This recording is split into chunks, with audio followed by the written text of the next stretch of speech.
guys, welcome to Wrestling Days and welcome to Wrestling Days Live. We are live for this very special watch along. I say that all the time, but this is very special.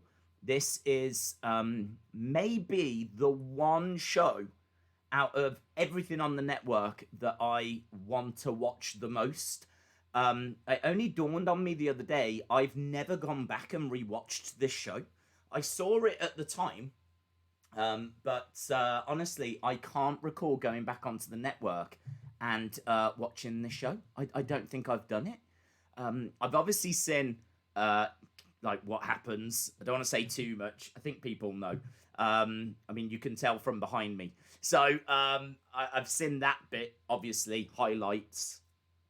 But have I gone back and watched this show from start to finish? I haven't. And it only dawned on me the other day. So I was doing a bit of research, just trying to get a bit of backstory on this show. And there's a whole segment that I do not remember.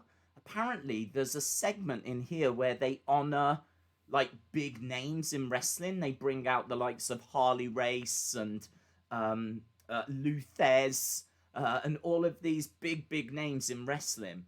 And obviously, as a kid, I'm not going to have known who these people were, so I'm not really going to have cared. But now I care. Like, this is something I really want to see. So the reason we're watching this is because this is the first Hell in a Cell match. It took place in 1997. Apparently, it was Jim Cornette's idea. He's the one that's credited as coming up with it. It's based on war games. It's based on the last Battle of Atlanta.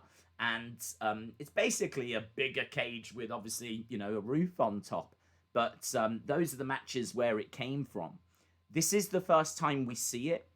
And it's Shawn Michaels versus Undertaker. And this is to become the number one contender. What's really interesting about this is the winner of this will go on to face Bret Hart at Survivor Series in 97. And granted, I might have just ruined the main event there, but the Montreal Screwjob. The Montreal Screwjob is born out of tonight. The next pay-per-view after this is Survivor Series 97, which is where we get the Montreal Screwjob.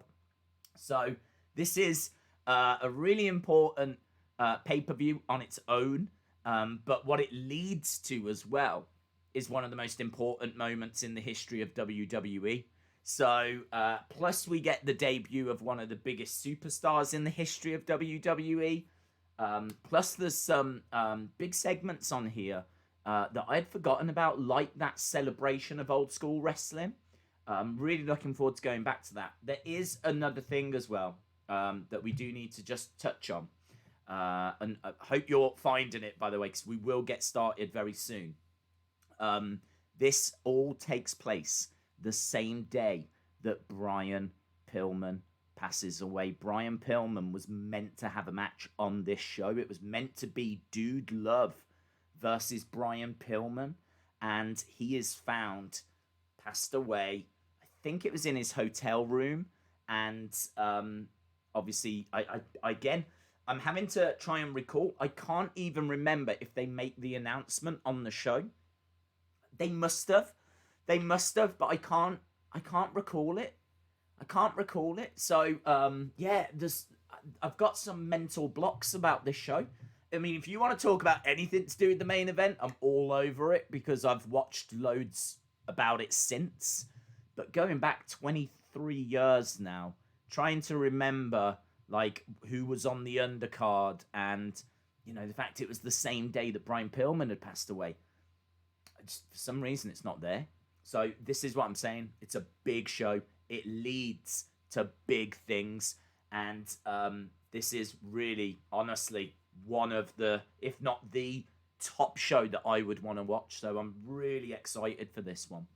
I mean, honestly, I think I said last night, because we did obviously a 5-hour, 6-hour stream last night for UFC. And I always say this. It's like on a Sunday, I always want to do like a chill stream. So looking for something that's like a couple of hours long. This comes in at like 2 hours 43. So honestly, this isn't a show that really fits into a chill stream, but I want to watch it so much that I just don't care. If I'm falling asleep at the end, then so be it. I'll pass out on stream if I have to.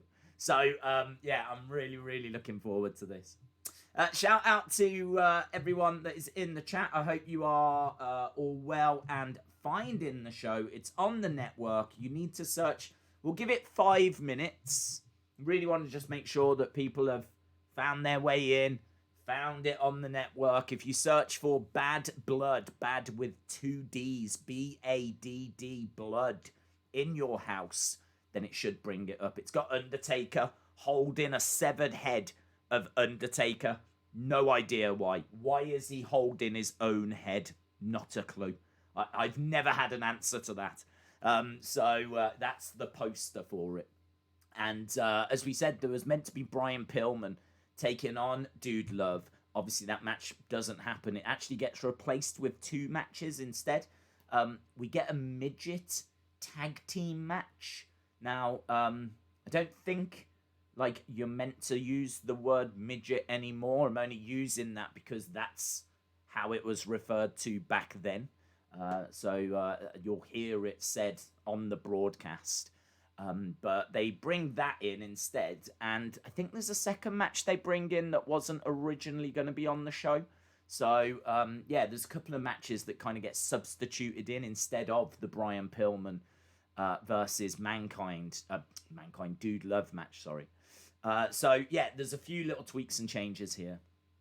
Gorilla Press, shout out to you. Hope you are well. Eustace, my guy, the old man that doesn't do old man things. Shout out to you, Mtias. Hope you are well. Sunny Wolf, Monica King, Match of the James, David P85. Does anyone remember when Brian Pillman was part of the Hollywood Blondes? Yes, they were awesome. They were really... I was listening to something the other day. I can't remember. It was a podcast. I can't remember if it was Bruce or if it was Cornette or if it was JR. I listen to literally just whenever I've got any spare time and I'm doing editing or on Twitter, or then I'll tend to have a podcast on in the background. But they were saying they feel that that was split up too soon, the Hollywood Blondes. They felt there was a bit more that they could have done with them. It must have been JR. Must have been on JR. Because I'm sure he would have been around that time. So, can we get predictions results? Yes. Oh, of course you will. I tend to do them. I tend to make sure they're up on a Monday, to be honest, because obviously quite a few weeks we include Sunday shows as well. So it just wasn't in my thinking to do it today, to be honest. I got up and I've just worked on a few other things. So I don't know, maybe in the future, if it's only a Saturday show, then I might get it up on a Sunday. Most weeks, I don't know, maybe 50-50. It tends to be that we do a Saturday and a Sunday thing, don't we? Where, there's 2 shows and then it goes up. But it'll always be up before Raw. But, yeah. So, as soon as I'm done with this, I might jump onto that and try and get that up as soon as I can. But, yeah, shout out to everyone that's joining us. We've got just about a minute to go. As we said, in your house, Badd Blood, the debut of Kane, the first ever Hell in a Cell. And another interesting fact that I read earlier, this is the final event, the final pay-per-view where Vince McMahon is part of the broadcast team. After this, he would then go on to become the Mr. McMahon character. So this is the last time that he's part of the broadcast team. So I thought that was an interesting little fact as well. Robin813 says, what's your favourite Hell in a Cell match? I was asked this the other day, and honestly, this one comes to mind. I can tell you Dave Meltzer gives this 5 stars. 5 stars. There's not many 5-star WWE main roster matches. This is one of them. We have got a 5-star Dave Meltzer match tonight. So this has to be up there. As well as that, I mean, I really love the Usos and New Day Hell in a Cell. I thought that was excellent. I also really enjoyed, obviously, Undertaker Mankind. I think that probably is many people's number one. So yeah, I mean, there's been loads of good ones. There's been some absolutely awful ones as well, though. Gorilla Press says that's gotta be Kane. Yeah, it's a great line, isn't it? It's a great line. I'm so glad that Vince was on commentary when Kane makes his debut just for that line. That's gotta be Kane. That's gotta be Kane. Right, enough talking. Are we good to go? Okay, in 3, 2, 1, go. Right, we are underway.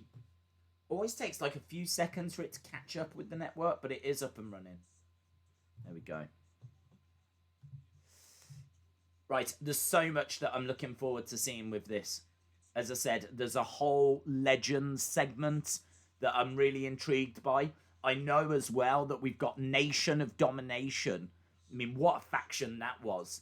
Taking on Legion of Doom. What, the greatest tag team ever. Hawk and Animal.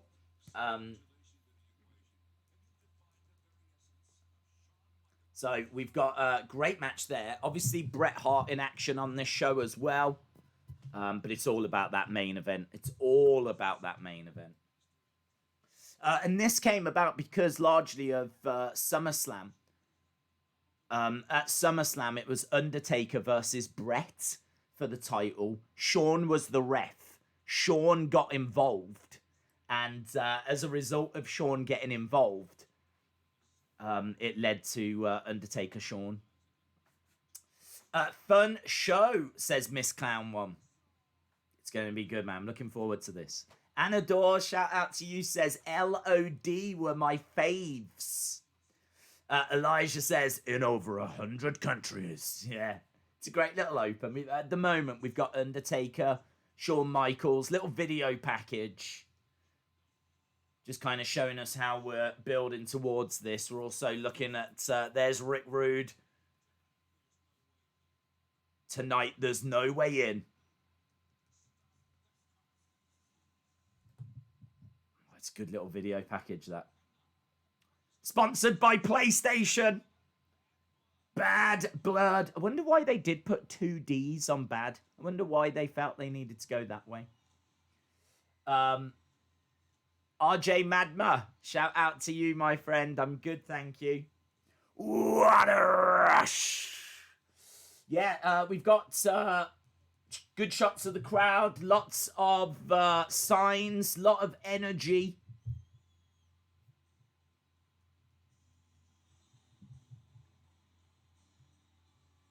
We've got some music.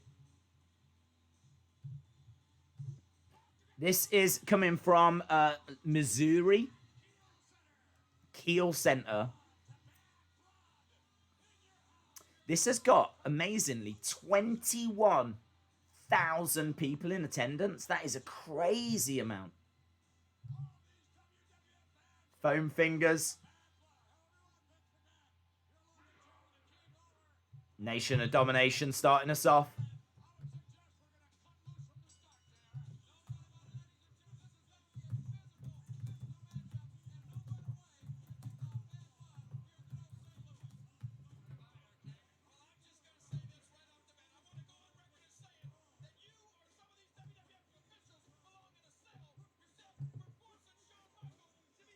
Okay, so Jerry Lawler says that you deserve to be in the cell to Vince. Yes.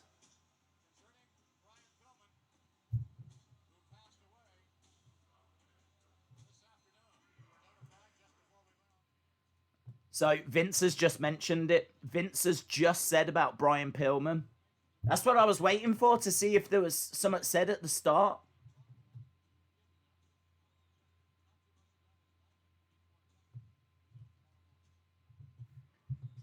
So he's saying that we won't have any details until tomorrow morning. He says that they made an announcement before the show, and he's just spoken about it, talking about the fact that he has passed away. But there's really not much that else that is said. I mean, think about the how do you think about how these wrestlers are gonna how are they going out and performing? Their friend, their work colleague, who they saw all the time, has passed away. Yet they're going out and putting on this show. It's just weird, isn't it? It's like, I mean, like, it's kind of like the Owen situation when Owen passed away and the show carried on. And, you know, in retrospect, they've said maybe it shouldn't have. But I don't know how many of them knew that Owen had passed away. They were obviously concerned and they'd seen what had happened and it didn't look good. But I actually don't know how many of them knew that he had passed as the show was going on. But here, they've heard the news. They know that Brian Pillman has passed away. It's rough. It's really rough. It brings a whole new kind of dimension to the show to me. LOD have come down. They've got the red shoulder pads with the silver spikes on. This is really cool. I mean, look at this for a match. You got Rock in there.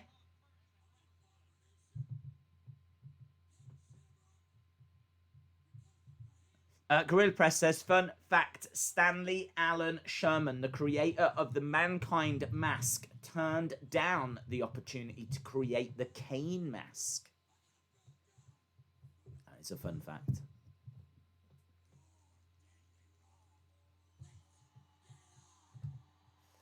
Hawk says, let's get it on. We got D-Lo, Rock.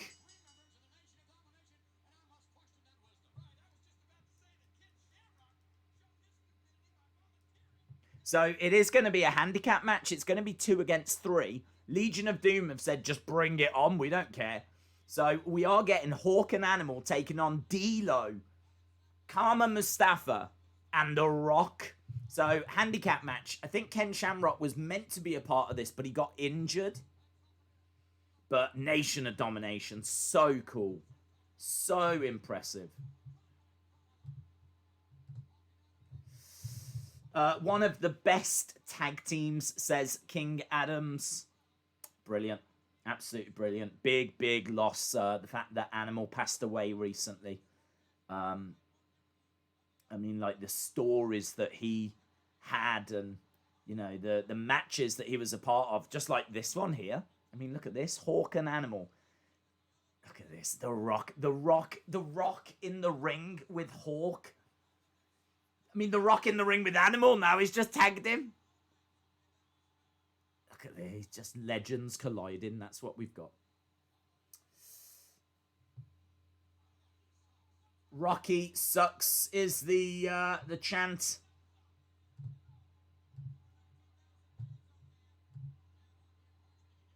Rock outside the ring. Rocky sucks chants.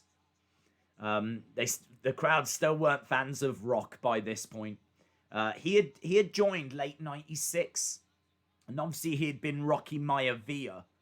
I think he might still be Rocky Maivia here. I don't know if he's changed his name yet at this point.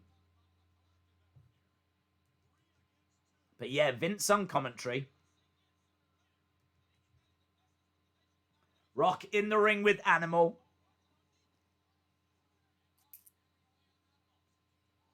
Animal into the corner. Hurt Business suck, says Caden. Miss Clown 1 says, loved how the story played out as Rock got more cocky and pushed Farouk out. Now, yeah, this is something that I didn't mention the other day. It did kind of go through my head, but I don't think I mentioned it, and that was the Jericho MJF thing from AEW. MJF gave Jericho a picture of himself, at the end of Dynamite the other day, and that's exactly what Rock did with Farouk in the Nation of Domination, and it all led to, you know, basically, as you just said, you're absolutely right, Rock getting more confident, more cocky, more into himself. You know, he gave a picture of himself as a gift to Farouk, and ultimately kicked Farouk out of the Nation of Domination. Now, MJF did that to Jericho the other day. He gave Jericho a picture of himself. I'm wondering if it is a nice callback. I'm wondering if we are building to an MJF Jericho to find out who is the biggest heel. Who is, is MJF going to try and kick Jericho out of AEW, or try and replace him as the number one heel, or try and replace him as the leader of Inner Circle? That would be cool. That would be very cool. What if we do get Jericho versus MJF for the leader of the Inner Circle? Be interesting. We got Hawk in the ring right now with Mustafa. Kama Mustafa in the ring. Obviously, goes on to become Godfather. Before this was Papa Shango. Into the corner goes Hawk. Mustafa charging him. Big clothesline by Hawk.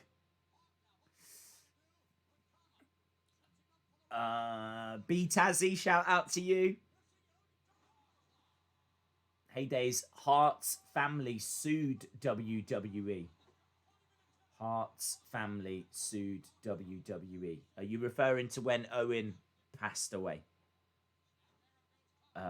Yeah, I didn't really know the details of it, but it's a lot of details in that Dark Side of the Ring program, which you should be able to find if anyone wanted to kind of look into that a little bit more. The Owen Hart program on that was excellent. I remember back then, Triple H and HBK were threatened by The Rock's popularity and potential, and were supposedly trying to push him out of the business. Bret Hart would defend The Rock. Kick to the midsection. Oh, nasty DDT there. That was great. That had some real snap to it. They were a really great faction, the Nation of Domination. Really great faction. I know many of you already know that we were meant to get that again this year. That's what the Hurt Business were meant to be. But obviously with everything that's gone on in America in particular, and the Black Lives Matter movement, it didn't feel like the right time to do it. So we did actually see Farouk backstage on Raw not that long ago. And he was meant to be there as part of a kind of Nation of Domination segment. So I don't know if the Hurt Business were meant to be called the Hurt Business, or if they were going to be called the New Nation or something. I'm not sure. The New Nation's quite a good name, actually. I prefer the New Nation to the Hurt Business. Strikes coming in by D-Lo to the midsection of Animal, going up top. So far, just a really solid match, hard-hitting match, the kind of thing that you would expect from the likes of Hawk, Animal, Kama Mustafa. The Rock obviously sprinkling that star power. Big clothesline to D-Lo. And I love how the Legion of Doom are just like, yeah, we'll take all three of you on. They just don't care. Animal trying to make that tag to Hawk. In a way, this is kind of like a little glimpse as to what it would have been for Legion of Doom Demolition. Because obviously Demolition had Axe, Smash, and Crush. I don't think we ever got that match. I seem to recall we did get LOD Demolition, but it wasn't at like a big pay-per-view. But I don't think we ever got them against like all three members. But that would have been great. That would have been a lot of fun. Snapmare. Headlock by The Rock. Did you see that Adam Cole is featured in a Fox SmackDown commercial? I didn't, my friend. You do the best toy hunts. Thank you, buddy. I appreciate the support. Do you think that David Hart Smith would be a good heel if he was still in WWE? I think David Hart Smith lacks a little bit of definition. I think he's a very good wrestler. He's obviously got the name. And he's got height. He's tall. I just think when you look at him, I mean, the problem is you can't really compare him to his dad because his dad was on so many steroids. He's on enough steroids to kill a small camel. So, there's no way that David Hart Smith is going to be able to look like his dad. But I do think that he could get a little more toned. He could get a bit more definition. It's difficult for him. It is difficult for him. He's always going to be compared to something that he can't match up to.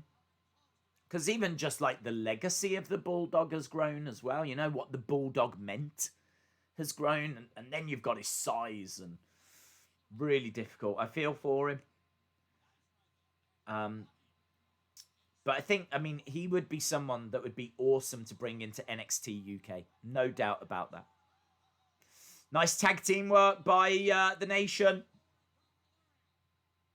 Been going for a little while on this match, but still the first match of the evening. Rock going for a cover. 2. Shoulder up by Animal. What I'm going to do actually is just quickly grab the Meltzer ratings. I always like to know what he thought of the shows from back in the day. Star ratings in your house. Into the corner goes Animal. This is in your house 18. Seemingly, he didn't rate them. The only rating that I can find or is listed is the 5 stars for the main event.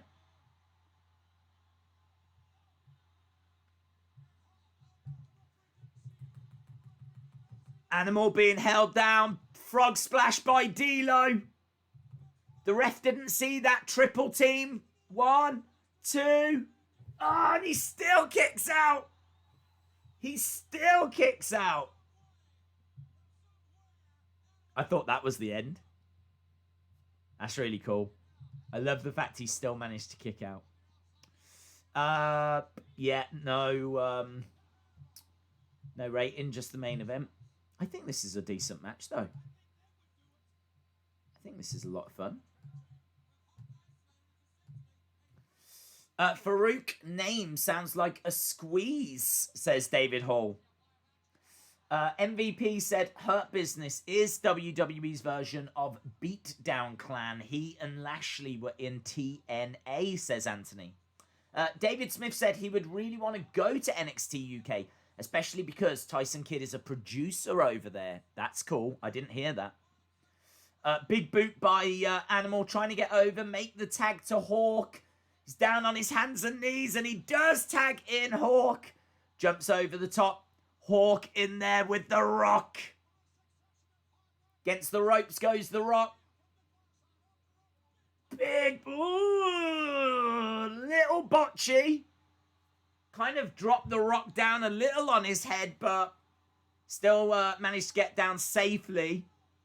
Some nice moments here where D'Lo's accidentally dropped an elbow on the Rock, the crowd on their feet. This is a good match. Good tag team work. Double clothesline by LOD. Say goodnight, Rocky. Here we go. Farouk's come down.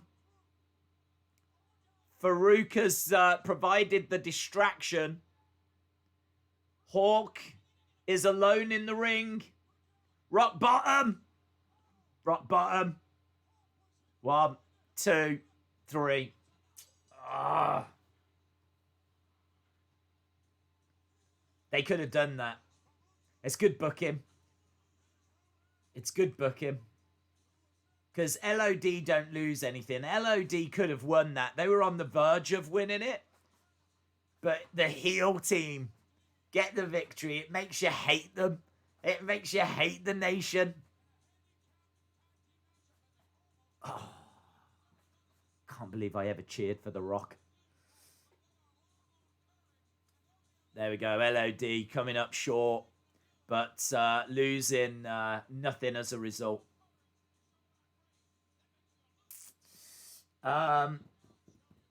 Dace, do you think Zelina Vega would be good on SmackDown? I don't know. I don't think it will really matter, to be honest. I don't think she's really got the size. She would need to be a lot more technical than she is, but she does have a few interesting submissions. But I mean, look, she's had a couple of matches against Asuka and come up short both times. So I kind of feel like she's a really good mid-carder. But is she someone that's good enough to be like a world women's champion? I'd have to say no, not at this stage. I think that the size counts against her. Hawk just grabbed a child. As he took that child as a souvenir. There was a child with LOD shoulder pads, and Hawk just grabbed, and we didn't even see what he did. We got Doc Hendricks and Sonny backstage.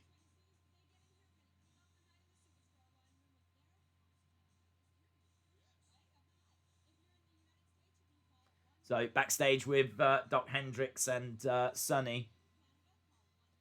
Just saying, I think that you can call up the superstar line. And obviously that was where you could call up and hear superstars talking about what had just happened. I think, could you even ask them questions? I'm not sure. I never called it. Even as a kid, I knew that cost a lot of money.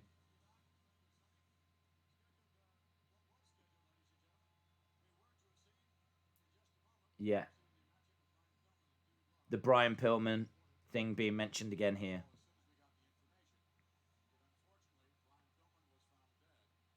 Found dead.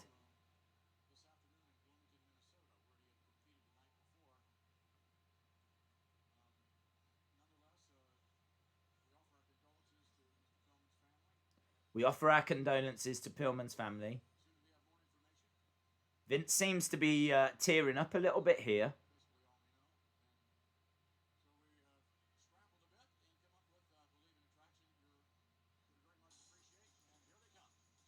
With Vince's words, Vince's exact words are, we've scrambled a bit. We've scrambled a bit, and we've come up with an attraction that we think you're going to very much enjoy.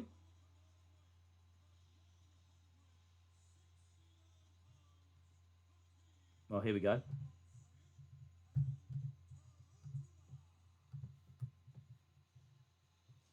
Tarantula.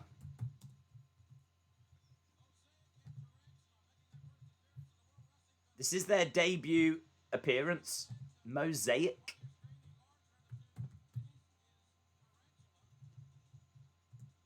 So this is only because Pillman against Dude Love has been cancelled.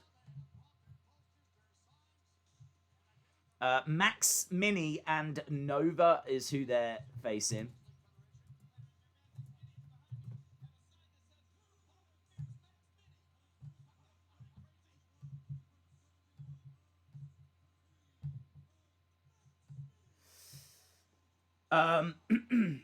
What is this? This is mini luchas. Max Mini and Nova.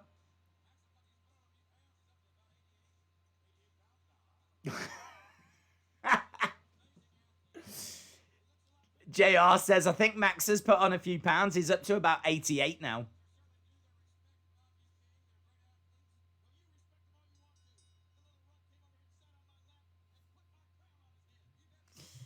Alexander, shout out to you, dude. Hearing that live must have killed the whole mood for the show, says Chalmers. You know, it's absolutely crazy. It's absolutely crazy. I just cannot recall. As a kid, as a kid, we didn't have... I suppose I wouldn't have known as a kid if that was true, if it wasn't true. You know, is it part of a storyline?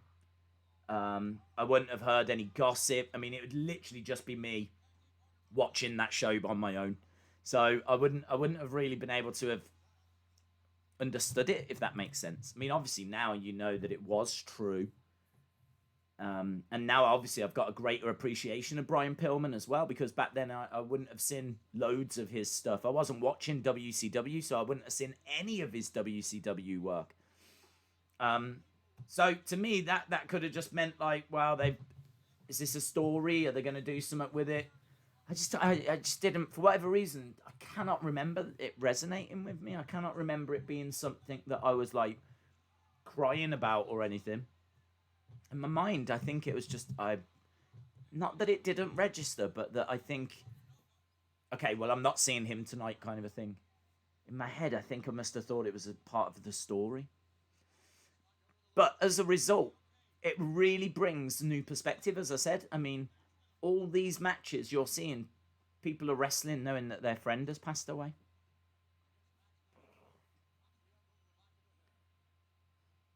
Right, we are underway with this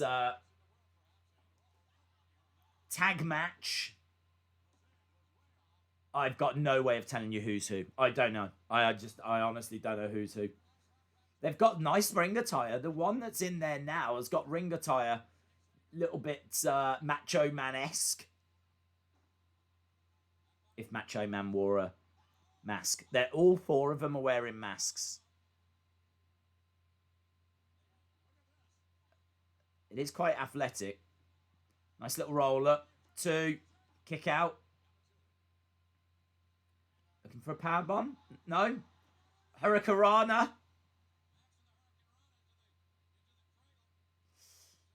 Brian Pillman was a great performer. He had potential, but had his demons and depression, which I think WWE would have handled better today. Yeah, well said. Did you see Raw is War first ever intro into Marilyn Manson's Beautiful People? Date was 97. Not on the network. They removed the intro, but it is on YouTube. No, I wasn't watching Raw around that time. I will have seen the odd episode that my cousin will have put onto a videotape for me, but Raw was always on Sky, and I never had Sky. So I will have watched these shows because my cousin will have taped them. That's how I would have got them. So I would have been given the tape. And I wouldn't even have watched it at the time. I would have watched it, say, 2 weeks later or something. So, yeah, me and wrestling had a very weird relationship as I was growing up. I was kind of keeping up with it, but I was a bit all over the place. I could go a month without seeing anything, and then I'd have, like, 10 tapes to, like, catch up on or whatever. So, yeah, kids just haven't got a clue. There was no YouTube. Didn't know what this internet thing was. So, for a kid in the UK, if you didn't have Sky Sports, you was a little bit lost. So, yeah, I never got a chance to see a lot of Raws. I'm still, like, working my way through some. Although I haven't done that for a long time. Before we were doing, like, streams on a regular basis, I was trying to go back and watch some old shows, kind of catch up and fill any gaps I had in knowledge. Max Mini has just been slammed on the announce table. Jerry Lawler laughing in his face. Max Mini falling at the feet of Jerry Lawler.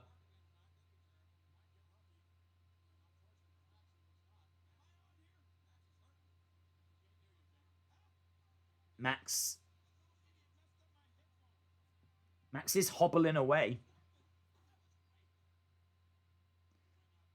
He got slammed on the announce table. The announce table didn't even notice. Big E is going to market a sports bra for men, says David Hall.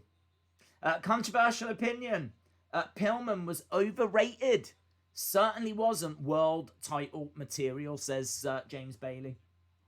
Well, I mean, all I'll say is that I don't know if he could. I will agree. I don't know. It's hard. I kind of feel like he's a little bit Jeff Hardy-esque. And Hardy got there. And he was awesome in that Canadian Stampede match. We rewatched that not long ago. And honestly, Pillman just was the glue that was holding that together. There was moments in that match where it was kind of settling down a little bit. And he would jump in the ring, do something just to keep that energy going. He was playing a big part in that match. He was excellent. But whether or not he was world title material, hard to say. Obviously, champion at this time is Bret Hart. And as we said, the next event after this is Survivor Series, where we get to the Montreal Screwjob. Max back in the ring now, gets planted on the outside. I was a teen in these days, and it was 1 a.m. at Sky Sports, watching it live quietly and recording it on VHS. Can't beat it. Yep. I mean, I was never one to watch it at 1 a.m., obviously. As I said, I didn't have it, but yeah, that's obviously when it aired.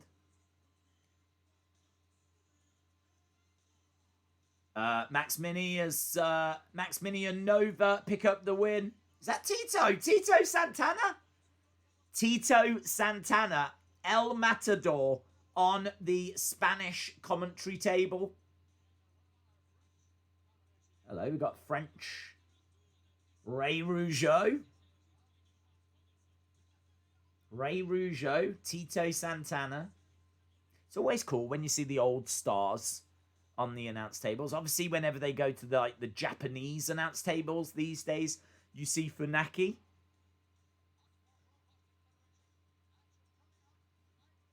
Well, there we go. That was a bit of a throwaway match, but they can definitely be forgiven for it. What do you think about the Alexa Bliss storyline, Sister Abigail? I think it's very interesting, and I'm interested to see where it's going to lead. Miss Can 1 says, it's easy to... David Hall says, what's a VHS tape? Miss Can 1 says, it's easy to forget these days just how good The Rock was back in the day. I would always watch SmackDown on Sky 1. Saturday mornings. Always wanted to watch Raw, says James Bailey. Heather says, he was cut down too soon. Pillman would have eventually made it. 21,000? That is a new record, they say. That is very impressive. Is this Sunny? This might be that segment I wanted to see. The like history segment where they bring out like Luthez and whatever. Sunny making her way down.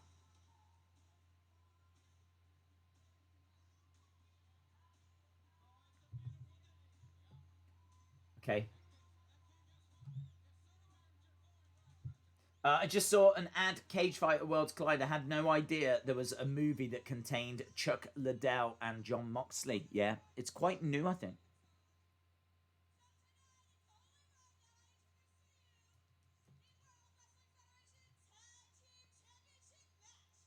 Oh, no, she's introducing the tag team title match.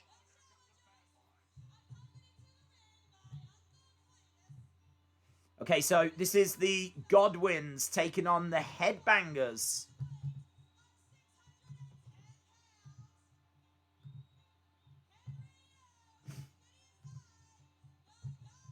The Godwinns. Isn't it funny to look back now? You've got some country bumpkins taking on some, well, literally Headbangers. That's actually a tag team match back in the day. Sonny's like holding a nose, telling him to go away.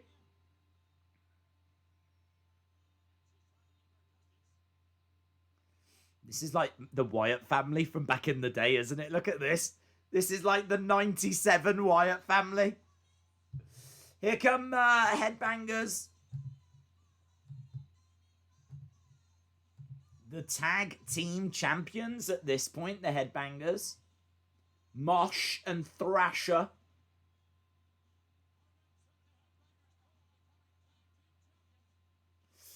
I love the Headbangers, says Eustace. Sunny before she was a trailer queen. Sunny before she was constantly going to prison, getting arrested. Is she in prison right now? I don't know. She's been in and out of prison a few times. It's a real shame when you think about it. I mean, in 90, wasn't 97 the year or 96 the year she was the most downloaded woman off the internet? Isn't it funny that they were even able to tell that? They could even...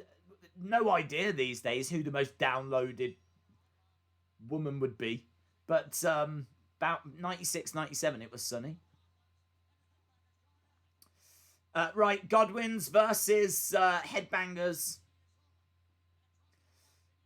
The Headbangers are my favourite. I've literally always been a metalhead. It's awesome, says Eustace. Wrestling Days fan, shout out to you, says Asuka versus Naomi should happen next. Yeah, I agree. Sunny is in prison, says James Chadwick. Brilliant. Wow, we can say what we want then. She's probably not watching.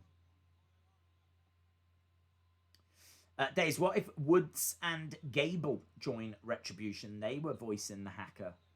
Yeah, it was a theory that Butterspark put out there about Woods in particular joining Retribution. I don't know how many members, though, they would look to add, but there's definitely some interesting ways forward that they could go.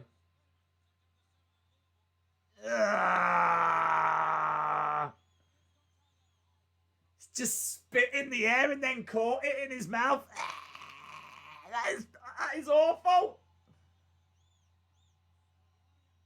That really upsets me, and I don't know why. It grosses me out. I'm not doing it. Awful.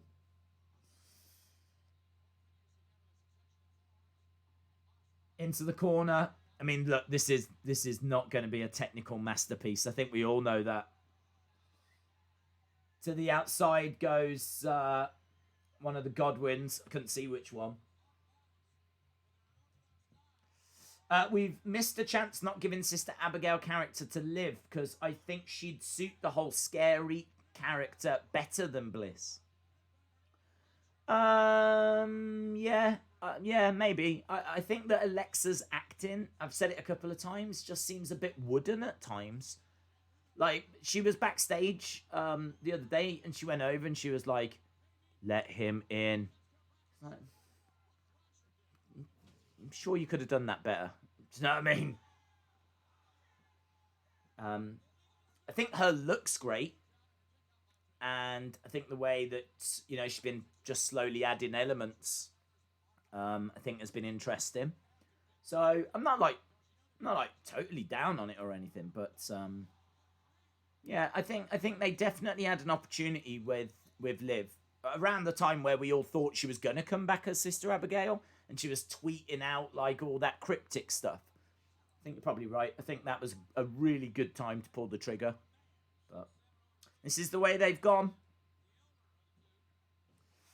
Nice drop toe takedown there by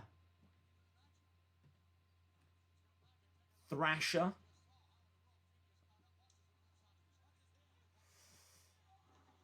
He landed on his head. He did land on his head, yeah. That was nasty. Just showed a replay of it there.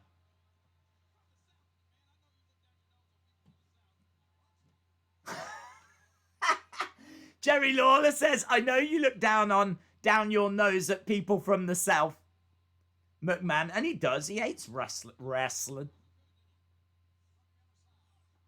McMahon's like, "What?"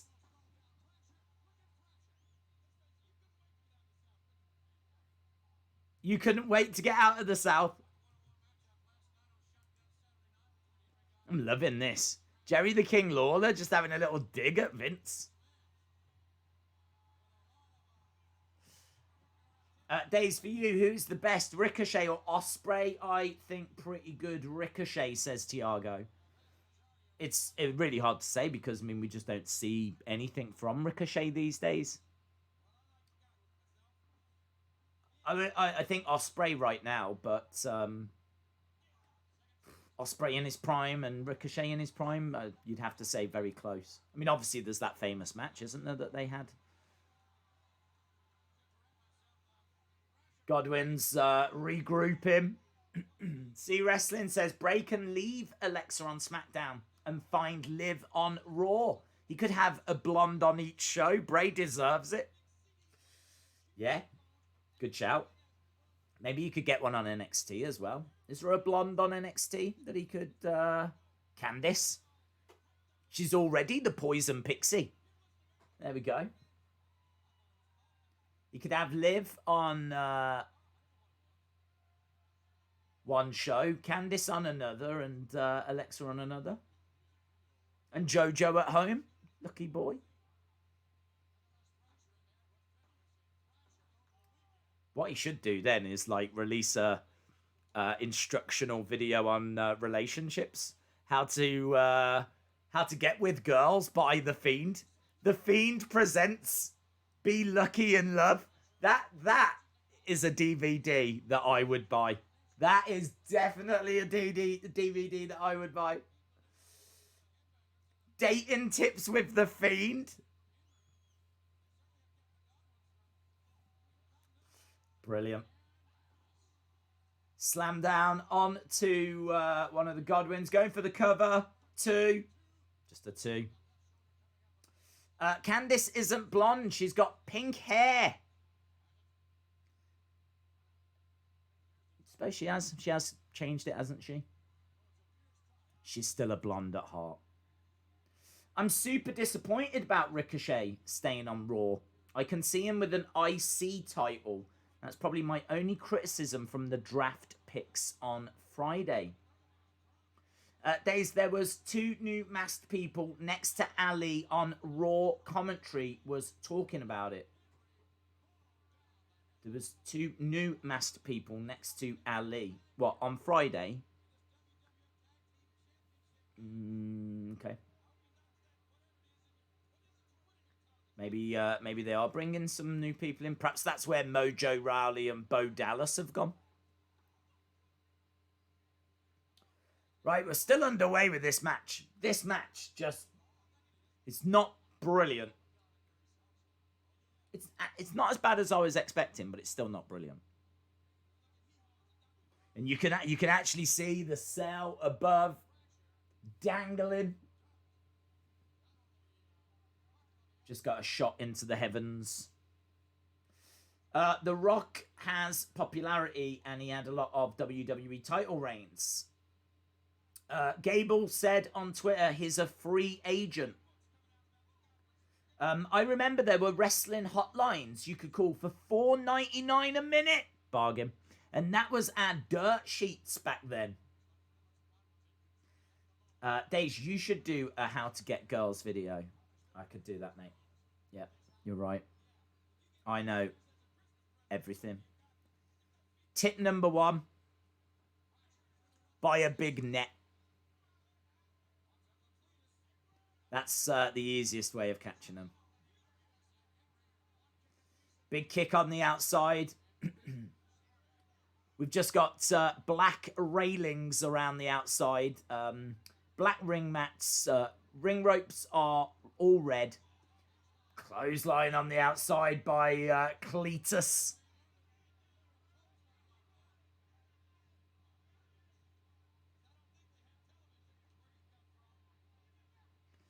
The Rock. Yep. If you wanted to get online to see any dirt sheets, you had to wait 5 hours for dial-up.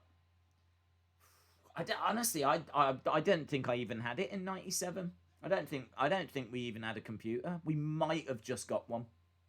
We did have a computer, but it was like green text. You know, when you typed, it was like green text, and there was no internet. It was plugged into the wall, but it was certainly not plugged into the internet. I've got a feeling it wasn't until about like '99 that we got a computer that had the internet.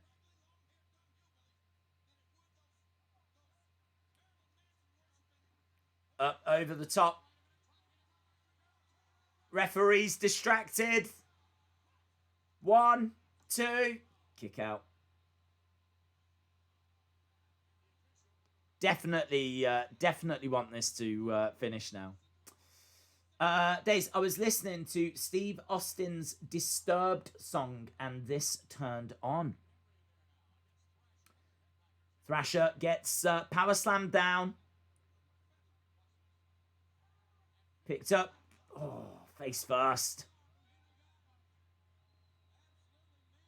Henry Godwinn going for the cover. One. Just gets a one.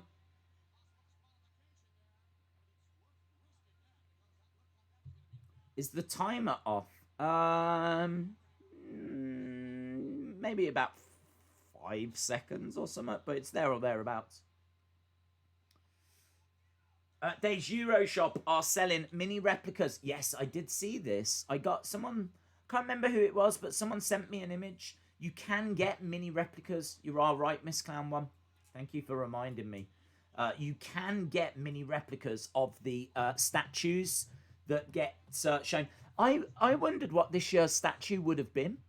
That's something we never found out, because I don't know if they do it every single year religiously, but most years they tend to reveal a statue of a key Hall of Famer. And you can actually buy mini replicas of them. I was quite tempted. I think they're somewhat silly, like £17 each, which seems a little expensive for what I'm presuming is just a plastic statue. But yeah, they are exact little mini scale replicas of them. Bruno Sammartino, Andre the Giant, Roddy Piper. They do look cool. They do look cool. Anthony says Daisy's last relationship didn't work out well. She still hasn't been found in the river. That is true. I mean, I can do a book on how to get girls. I could also do a book on how to lose them. In the corner. Back elbow. Cletus gets clubbed. He goes down as well.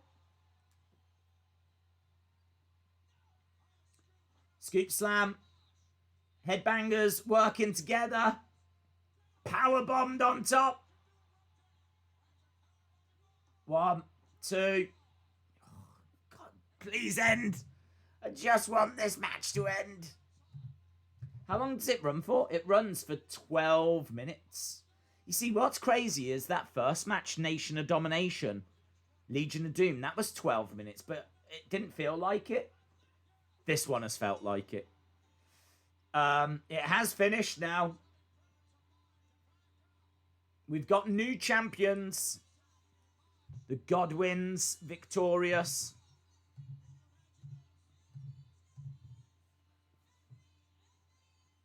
Sonny doing the announcing. So Godwinns victorious. Godwinns are inbred.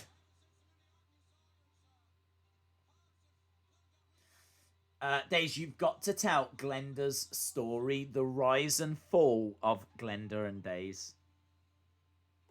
The fall is very noteworthy.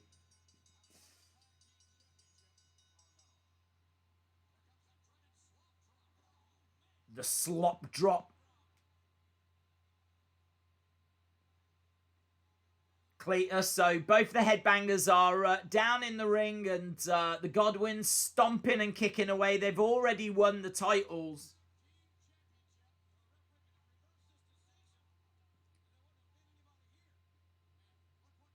JR saying the ref could reverse his decision if they don't stop.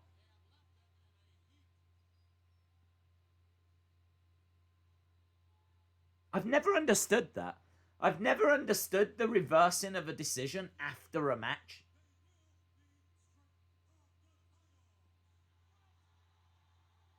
If they don't stop, one of the Godwinns getting in the face of the Fink. If they don't stop, they will be stripped of the titles. Not like stripped. I mean, no one needs that.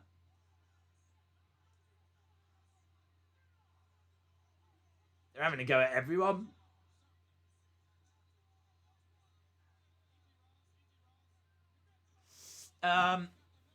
Statues are made of poly resin. They are leaving. New WWF Tag Team Champions. Well, that's not bad. I could be a bit more tempted.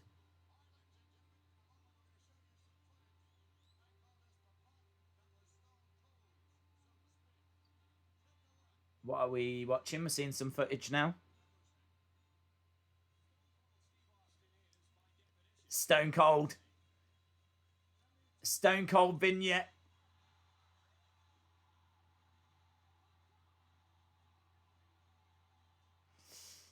The Fink is the GOAT. Absolutely. Sonny should have laid off the Twinkies, says Heather. Dave, you remember that Raw that was nuts where Samoa Joe became human resources? That was nuts. That was nuts.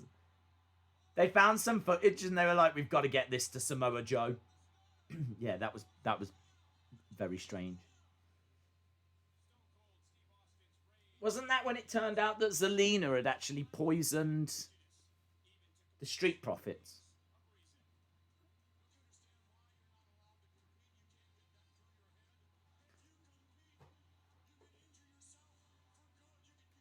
Here's this classic moment with Stone Cold and Vince.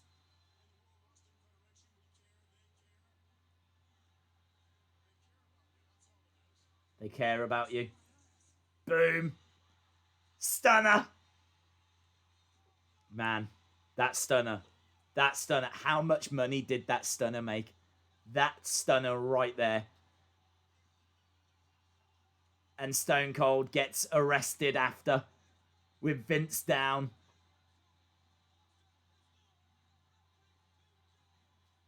Austin is going directly to jail. That stunner right there made millions and millions and millions and millions.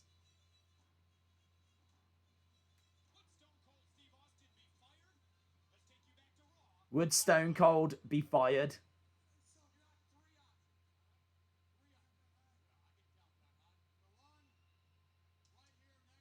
You got 3 options.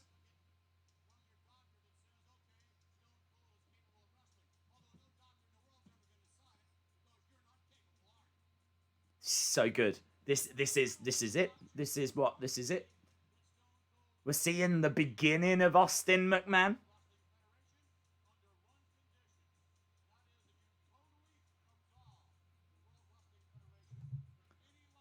I mean, wrestling historians will look back on this as just a critical period in the history of pro wrestling.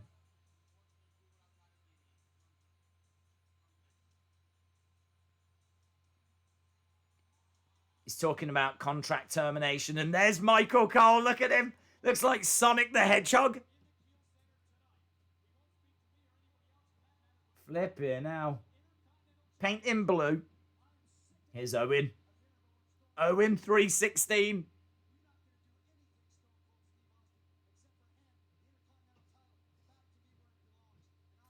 Why isn't Samoa Joe in the draft pool? Well, he's not really an active star, is he? He's kind of moved to commentary.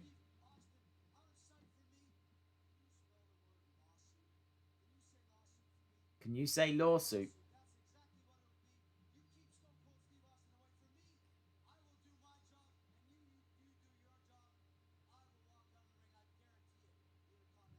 So Owen says he's going to walk out Intercontinental Champion, but he's warning Stone Cold to stay away. Seeing a shot of St. Louis. The Keel Center. Michael Cole's been around for a long time. He has. Oh, the blimp as well. Look at the blimp. I forgot that. The blimp going around inside the arena. Oh, we're getting that thing now as well. Oh, this is so good. Legends.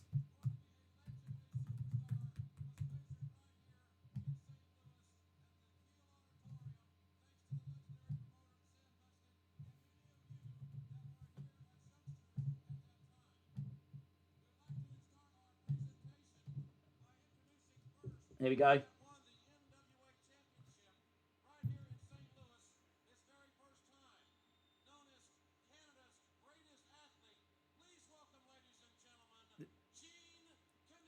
Gene Knitsky. Gene Knitsky, NWA champion for over 3 years. Gene Knitsky. I have no idea why they don't do this anymore. AEW do such a good job with this. I mean, you only get this at the Hall of Fame. Why don't you get it on any other show? I mean, look at this.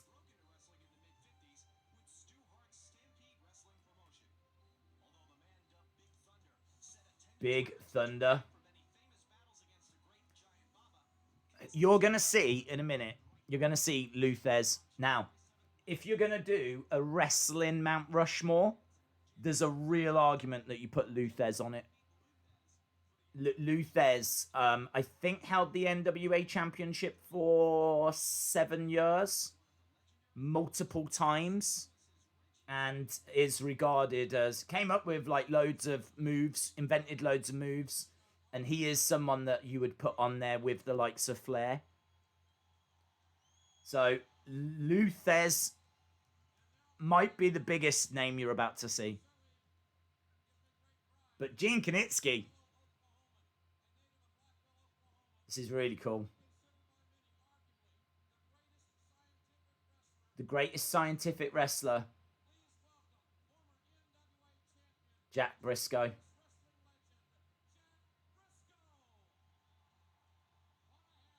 Yeah, another legend. The greatest commentator is Cole, says Wrestling Days fan. You get a little video package as they come out as well, which is awesome. 1965 NCAA National Wrestling Champion.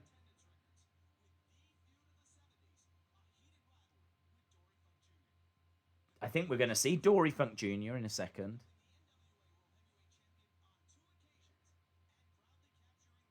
I'm amazed that Vince allowed this. I can't remember another show that this happens on. It's kind of crazy to see all of these in the ring at the same time. Jack Briscoe, Gene Knitsky. As we said, Lou Thesz is about to come out.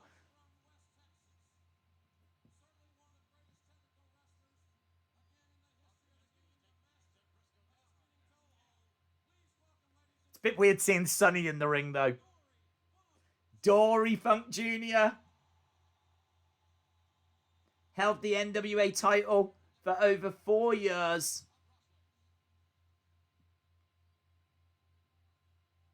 These are big names, man. These are big, big names. Suffocating Stars fan, shout out to you. R.I.P. Jack Briscoe. Gerald Briscoe is a great follower on Twitter. He is now. He's letting loose, isn't he? Hasn't he come out with a cameo and everything now?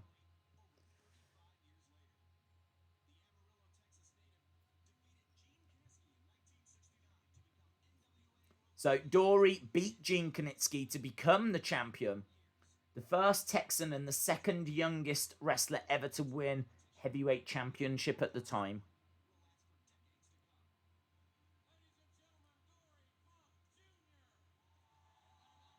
Surely Terry Funk's going to be in this.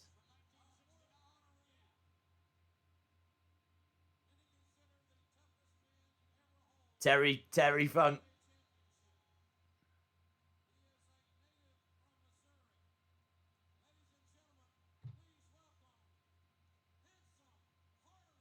Harley Race coming out now.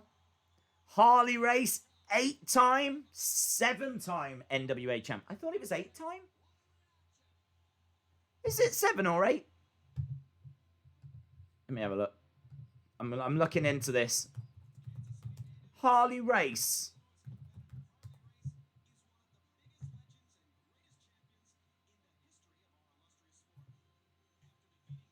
Harley Race.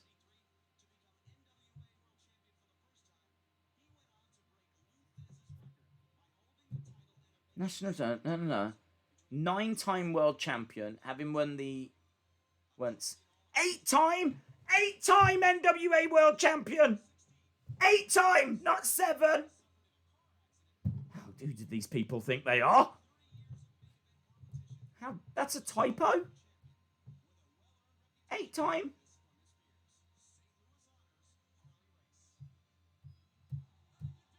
Unbelievable. Scenes. That's what we've got here. Liars.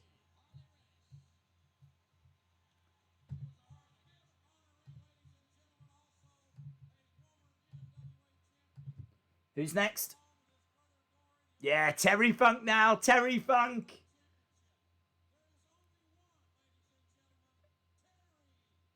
We saw Terry Funk obviously in ECW a few times when we did the ECW watch along. He and his brother Dory are the only brothers to hold the NWA world title. I was watching New Japan and I saw an NWA title match and Harley Race came out. Oh, legend. Just again, if you're gonna do Mount Rushmore, then there's an argument for Harley. If you're gonna do a Mount Rushmore of NWA, there's no argument for Harley. He's on it.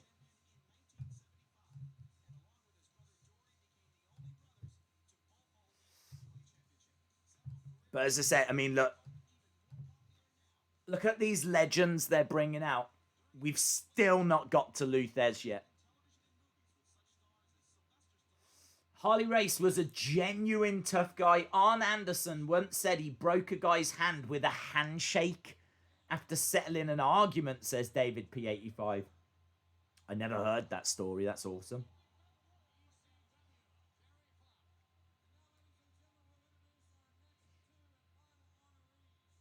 Next two and final honorees.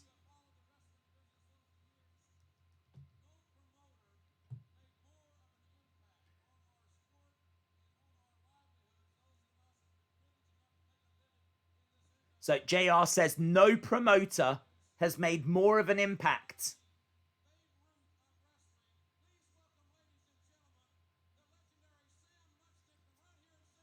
Sam Mushnick coming out with Luthez. Luthez looking quite old there, but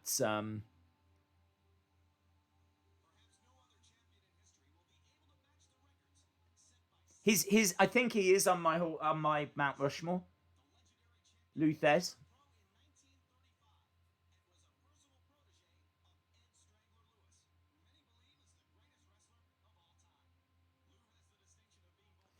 Dace, do you think WWE will put Ali in the WWE title picture? I think there's a chance depending on how this goes.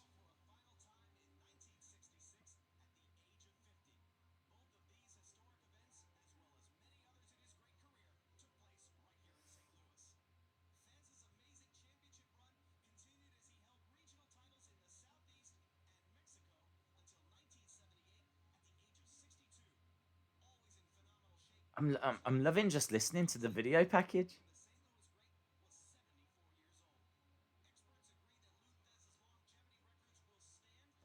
Retired in his 70s. And there's Sam Mushnick.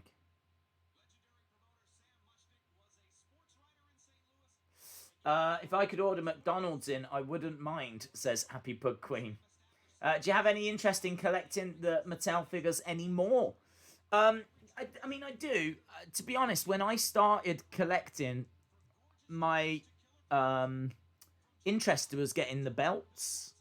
And then obviously, you know, things spiral, don't they? Well, I want to get that, and I want to get that, and I want to get that.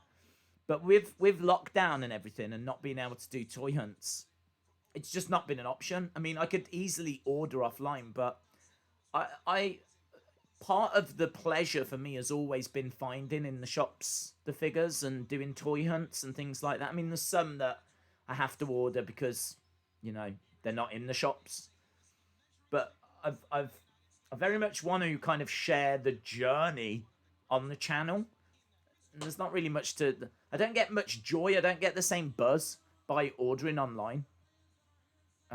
So it's just been an awful year for figures. It's been an awful year for me anyway. Sam Mushnick, NWA president for 20 years. There's Thez. Thez, youngest and oldest NWA champion ever. I think he's been beaten now. I think Tim Storm is older than what Lou Thez was. That was good. I enjoyed that.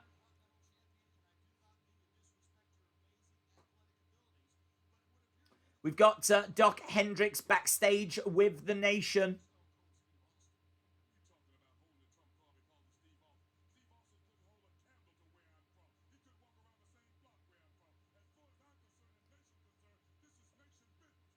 Steve Austin couldn't walk around the block that I'm from. That's a great quote. Stone Cold Steve Austin's just another name to me. They were cool, man. The Nation. They were cool.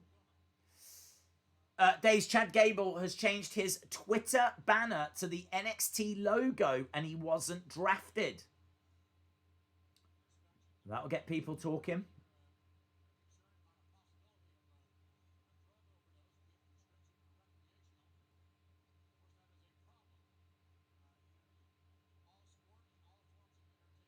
They're saying that it might have been a drug overdose.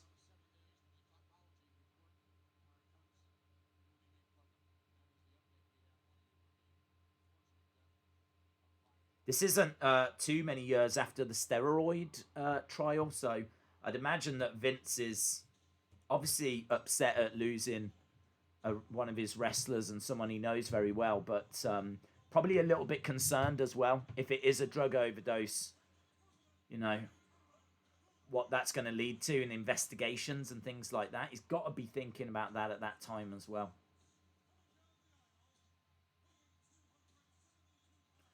There's just a lot of confusion, I would imagine. Which, again, as I keep saying, just makes it even more incredible that, you know, this show is going on. Right, Owen Hart, Farouk. I can tell you, we've got 4 matches left. That's all. 4 matches left to go.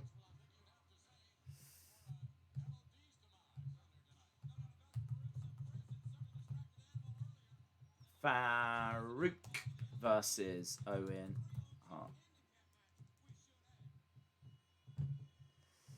How is Lars Sullivan back in WWE?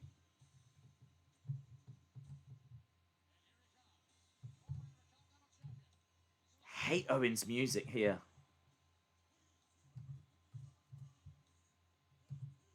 Really uninspiring and uneventful.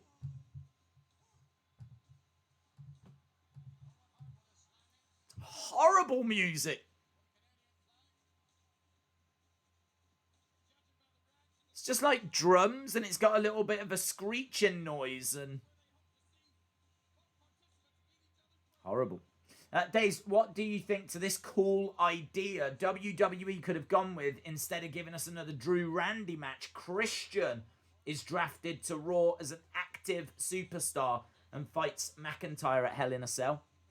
I don't know that he can be, to be honest. I honestly don't know. I mean, we've seen Christian once in a literally a nothing match. He took one kick, was it, or something, and that was it. So I don't know that he can have a match.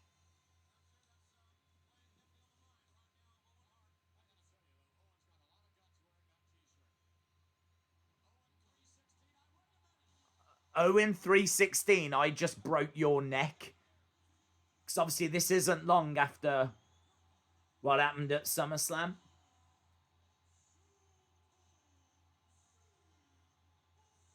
Stone Cold making his way down.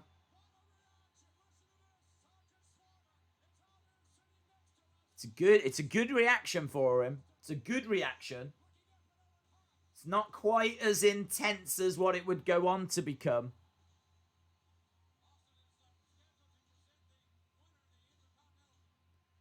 The winner will be... I love that. The way he just threw the belt over at the announce table, all of the commentary team were like, whoa.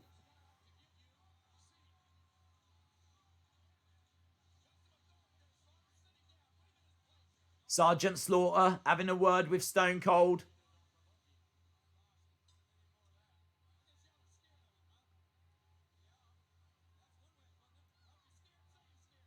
So Stone Cold taking a seat next to Sergeant Slaughter. Sergeant Slaughter has sat himself in between Stone Cold and JR and Vince McMahon. And the bell has been sounded, so we're underway. Intercontinental Championship match. The winner will be awarded the title by Stone Cold. Farouk versus... He's come over to say a few words. Why is Sergeant Slaughter allowed that? How has Sergeant Slaughter already failed?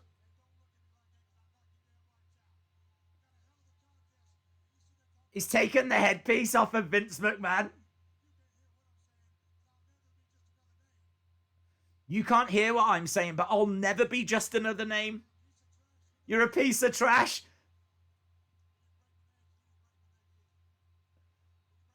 Owen showing him the shirt.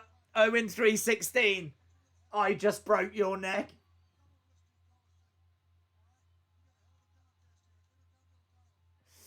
This is good, man.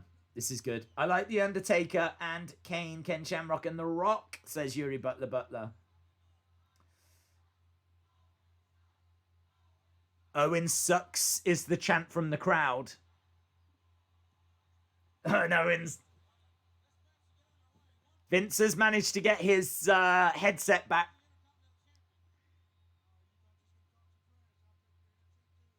If you're going to talk some trash, I'll take your headset too, he says to the king.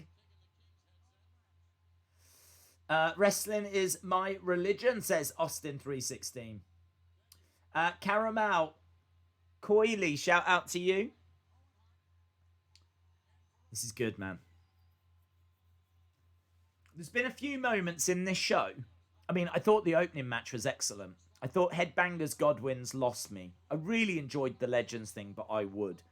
But this is great. This has got such energy. I mean, Farouk, great little promo backstage. Owen Hart is Owen Hart. Awful entrance music. Austin coming down, just causing carnage at the announce table. Like, it's really added to this match. This has got like a big fight feel. This feels like a big deal.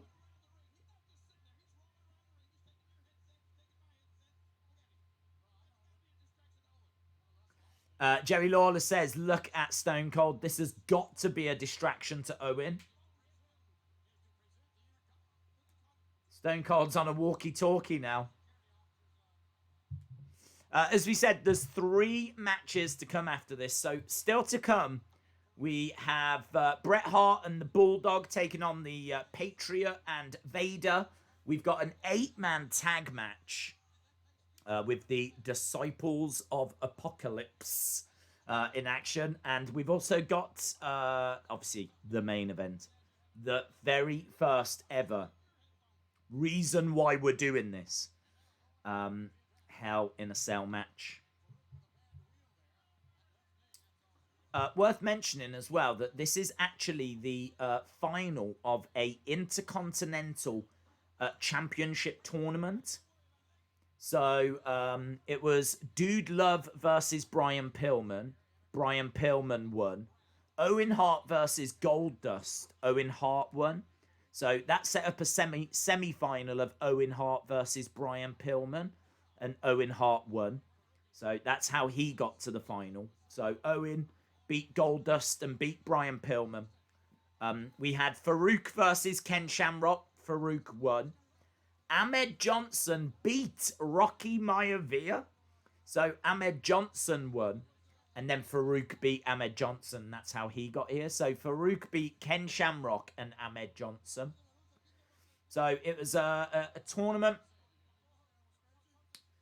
Interestingly, it says that Ken Shamrock originally won but was injured, and so Faarooq advanced.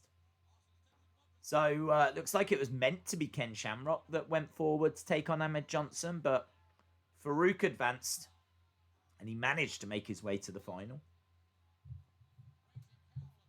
There we go.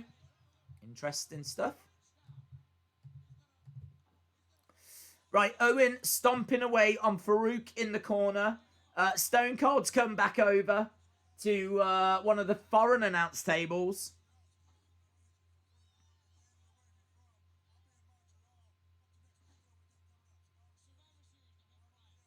So he's talking to Ray Rougeau over on the French commentary table now. He's not speaking French, though.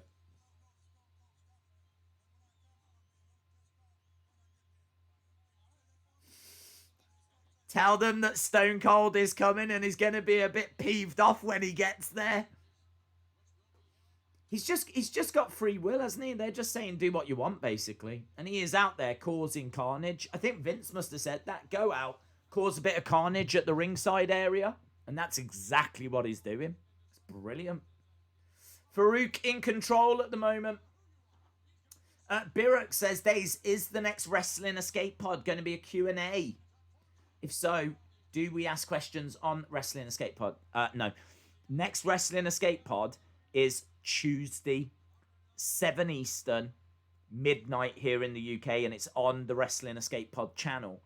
It's not really a Q&A. It's live, and we're going to be talking about the draft, basically. We'll talk about other things to do with Raw and SmackDown, but it's basically going to be a bit of a look back at what did you think of SmackDown? What did you think of the draft? What do you think's happening? Blah, blah, blah, blah, blah. We'll probably talk about that for about half an hour. And then half an hour go to the chat. So if you're there, then we will be throwing over to the chat.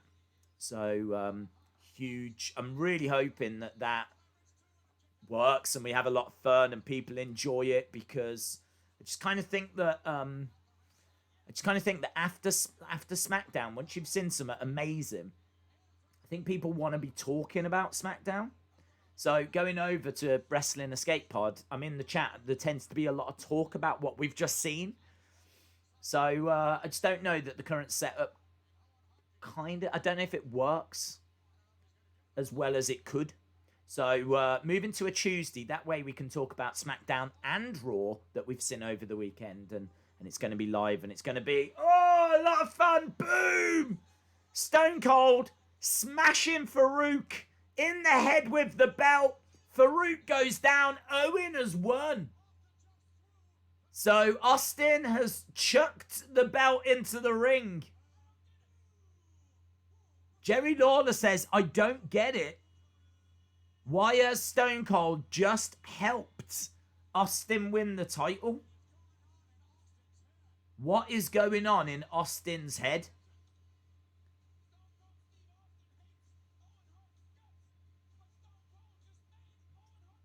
Stone Cold has just made Owen the champ. There's a lot of confusion. The reason is that Stone Cold wants to be the one to take it from Owen. That's why he's done it. He wants Owen to have the belt because he wants Owen. Look, Faarooq looking very confused. He's saying, I just got walloped in the head.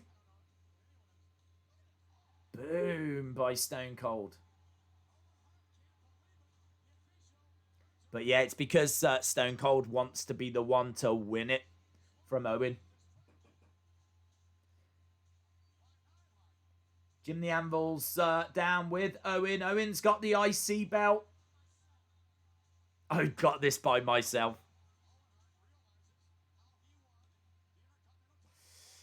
Days, I tweeted you about Lars. He's been accused of sending inappropriate messages to women.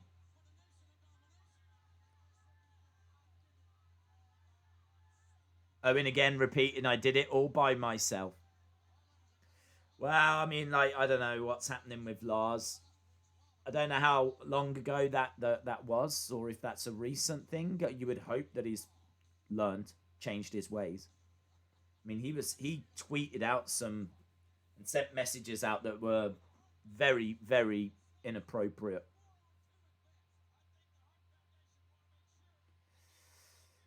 Dace, do you think Bray will be drafted to feud with Randy? Yes. Yes. That's a feud they've got to do. They've got to do that feud. So there's lots of rumours that he could be going to Raw. It was reported that Bray was going to Raw and Seth was going to SmackDown. Now the Seth to SmackDown has happened. So you would think that the Bray to Raw will happen. But for me, it's just got to be wherever Randy is.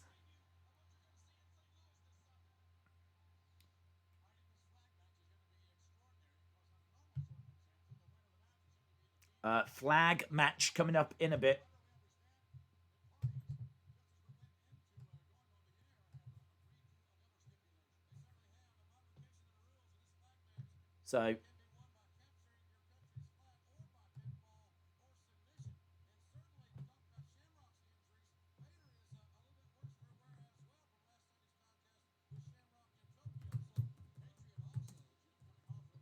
So Patriot and Vader are both injured.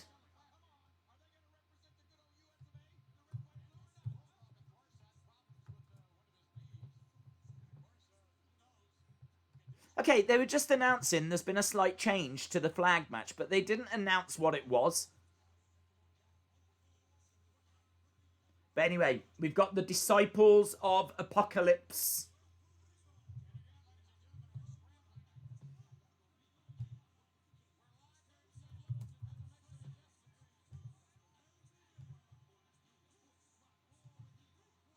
Los Boricuas. So this is the second match that wasn't planned.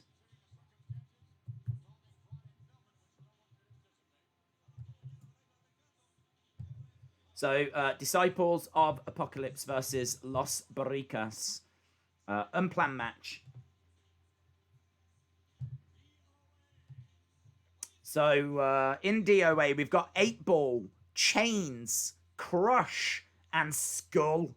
They're taking on Los Boricuas, which is Jesus Castillo Jr., Jose Estrada Jr., Miguel Perez Jr., and Savio Vega. He should have called himself Savio Vega Jr. Right, just 8-man tag. So it looks like Dude Love against Brian Pillman was probably going to go about 15 minutes. Max Mini and Nova versus Mosiac and Tarantula went 6 minutes. And I'll tell you now, this one goes about 9 minutes. So it looks like these two matches have been added as a replacement for the... I mean, obviously, what I'm about to say, it does not matter, right? But I do think this show is worse for these two last-minute replacement matches.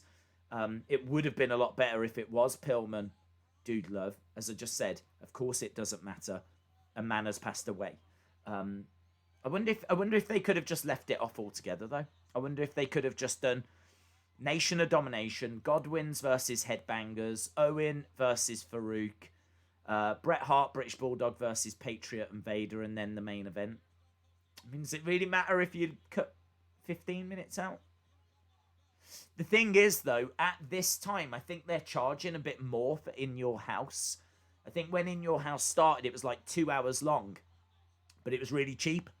Now it's meant to be 3 hours, and they're charging a bit more. So maybe it does matter if you cut 15 minutes from it. Anyway, it is what it is, and we are underway. DOA, Sons of Anarchy. The Fiend will attack Randy at Hell in a Cell. Mark my words, says Wrestling Days fan. Days, how long have you liked WWE? I started watching 93 was the first full year.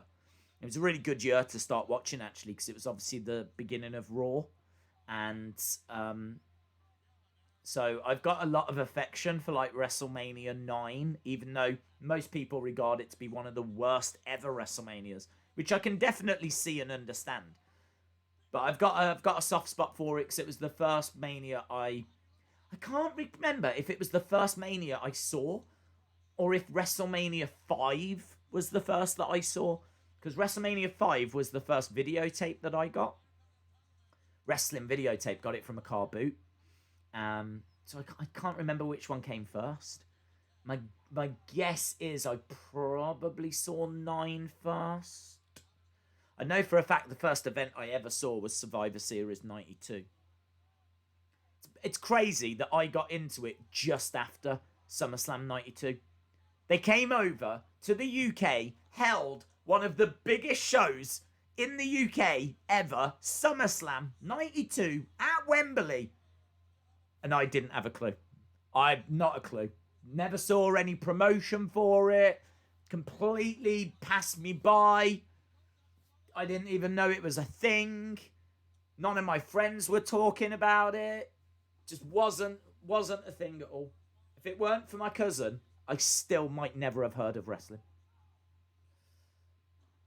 Oh, if it weren't for my cousin, I wonder when I would have discovered it. That's an interesting thought. I've never thought about that. Probably at secondary school, when I got to secondary school and people were talking about it. I would have maybe looked into it then. So I probably found it a few years before I would have. Anyway, we're underway. DOA do look like Sons of Anarchy. They've got a Forgotten Sons vibe into the corner where we've got... This is like a Mexican group, isn't it?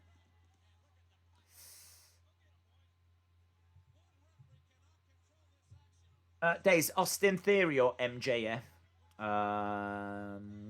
MJF's a better promo. Austin Theory's better in the ring. I think I'd sooner watch Theory. Miss Clown 1 says, I love WrestleMania 9. It is so iconic. Robert Hall says, DOA are the original aces and eights. That's a good comparison. Yeah. Miss Clown 1 says, I got into wrestling via my cousin as well. Perhaps it was the same guy. All bad tribal tattoos. I can't stand it, says Heather.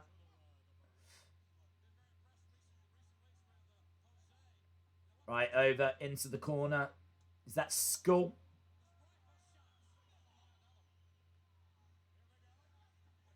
Gliding into the corner. That's Savio. Obviously, one of DOA is Crush, isn't it? I'm trying to see where he is. I can't see him.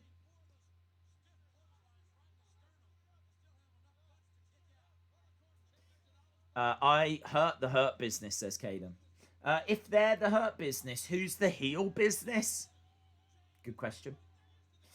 Dalton says, just to let you know, I am back. Shout out to you, Dalton.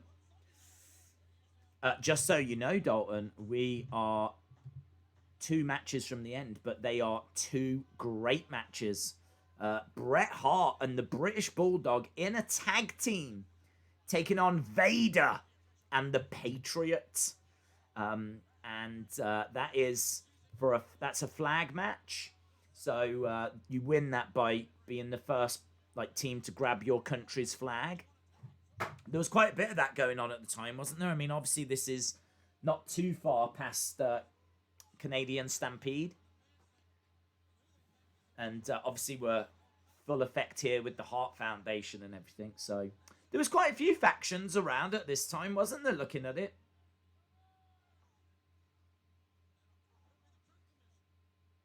Against ropes. Oh, spinning kick, duck underneath.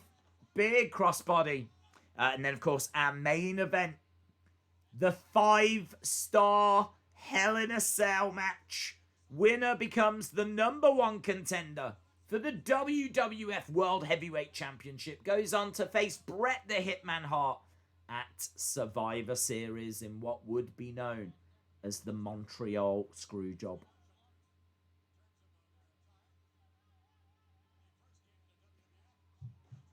Nice missile dropkick.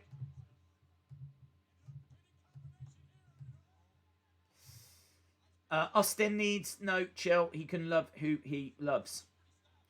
There's Chainz in DOA is Brian Lee. He was also Fake Taker. Oh, lovely knowledge. Lovely knowledge. Isn't it weird that, you know, by this late 97, Crush, who had a decent run as a solo star. I didn't mind his Hawaiian gimmick. I'm just having a look to see if I've got the Hasbro of Hawaiian Crush. We've never had a Hawaiian Crush Mattel figure, but they did a Hasbro. But yeah, Crush, they should definitely do that. We need a Crush Mattel, a Hawaiian Kona Crush. Yeah, he had a decent singles run. He was obviously in Demolition, and then here he is just in this flipping nothing team. And this wasn't even meant to be a match. This wasn't even meant to be on the show. Undertaker. Big chops coming in.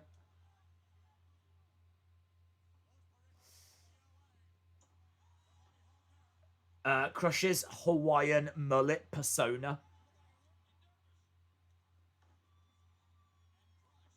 Crush in there, unload him. Big cheers as this thing's breaking down. Break it down. Big boot. Going for a cover the ref hasn't seen.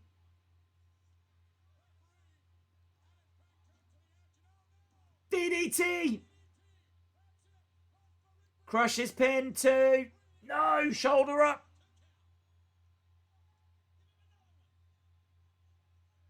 I mean, I'm guessing this match doesn't mean anything. I don't know if these were feuding at the time or... Nasty backbreaker there. 1, 2, 3, and he's won with it. He's won with a tilt-a-whirl backbreaker.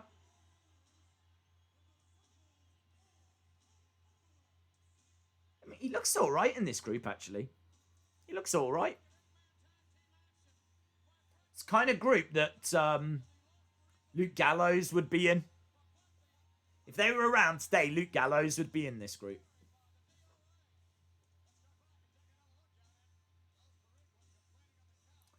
Los Boricuas are complaining, but it is DOA that are victorious. He gets it mercifully. A 3 count, says Anna. Yeah. Yeah.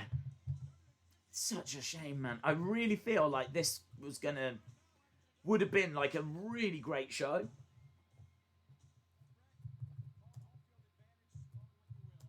Bret Hart doesn't have his pink glasses at this stage. The Americans like to dream. Well, you can go ahead and dream.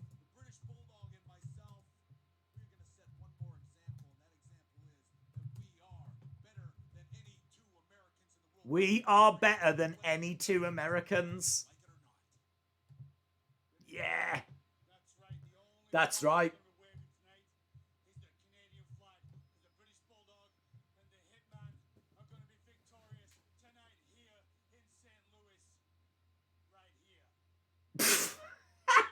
What is he on about?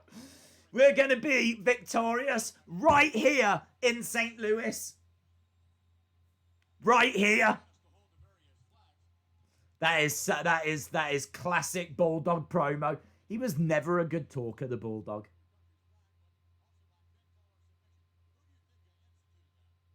Here we go. The flag's being installed. We got the Canadian flag hanging to one side. We got the USA flag on the other.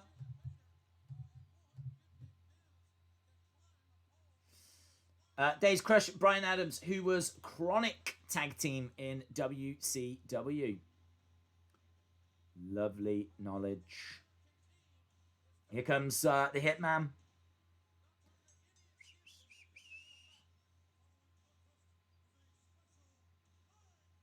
Special flag match.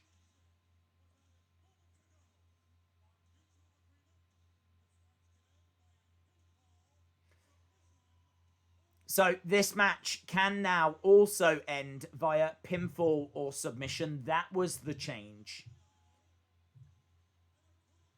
I actually can't remember how this match ends, but the fact that they've made that change and they keep mentioning it makes me think that this is going to end via a pinfall or a submission.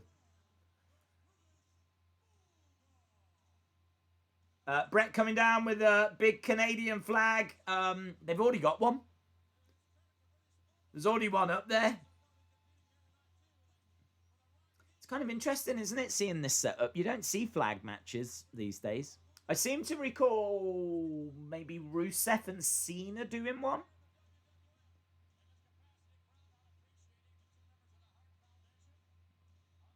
Yeah, this crowd not appreciating Bret and Bulldog. Here's Vader. It's Vader time.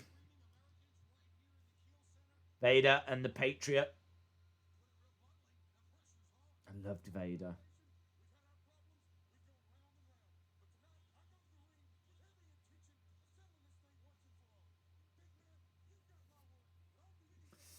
It's time. It's Vader time. He looks so cool, doesn't he?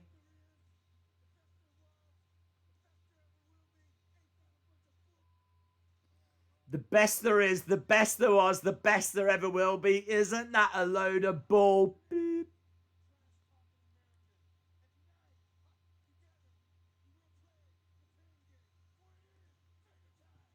We're going to play the pain game. It is Vader time. It's good, man. This is good. JR says, I apologize for Vader's remarks. Coming out to Kurt Angle's music. Dun dun dun dun dun dun. No way! Coming out to Kurt's music. Bum bum bum bum. Dun, no, no, no. The Patriot, man. Don't remember that. Don't remember the Patriot having Kurt Angle's music. It's Vader time!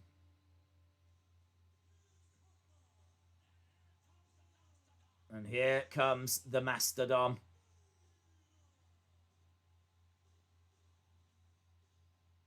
Yeah. Look at that guy. That guy in the crowd is like, Vader! Vader! He's a big fan. I can't remember that as well. I don't remember that. Is that something they were trying to get to catch on? Did they want everyone in the crowd going like, yeah, Vader?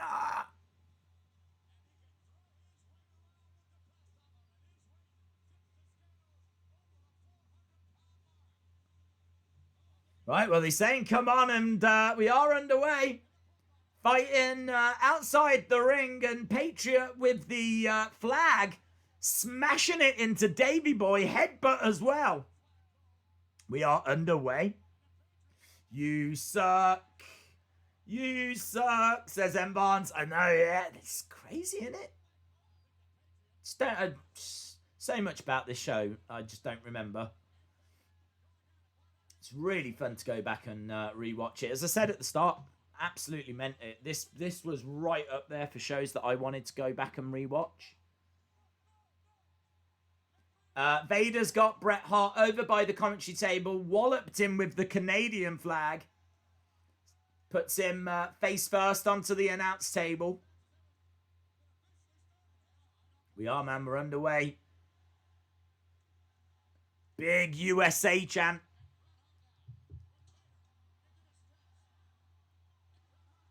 British Bulldog using the Stars and Stripes to wallop the Patriot.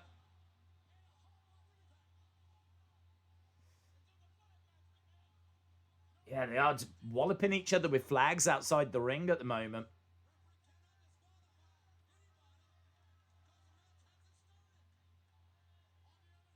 The match hasn't even started.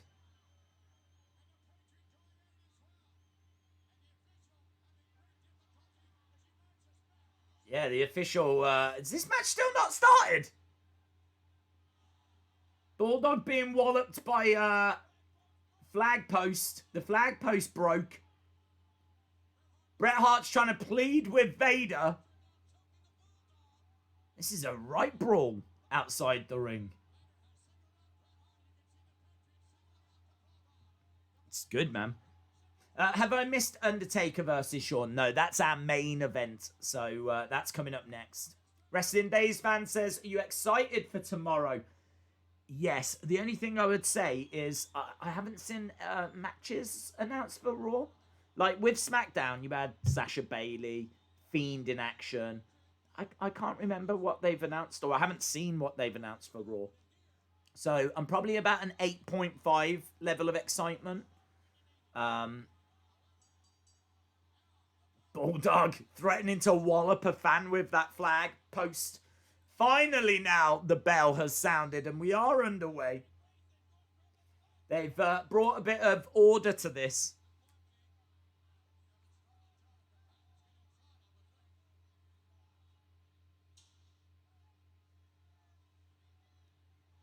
Bulldog Bret on the outside.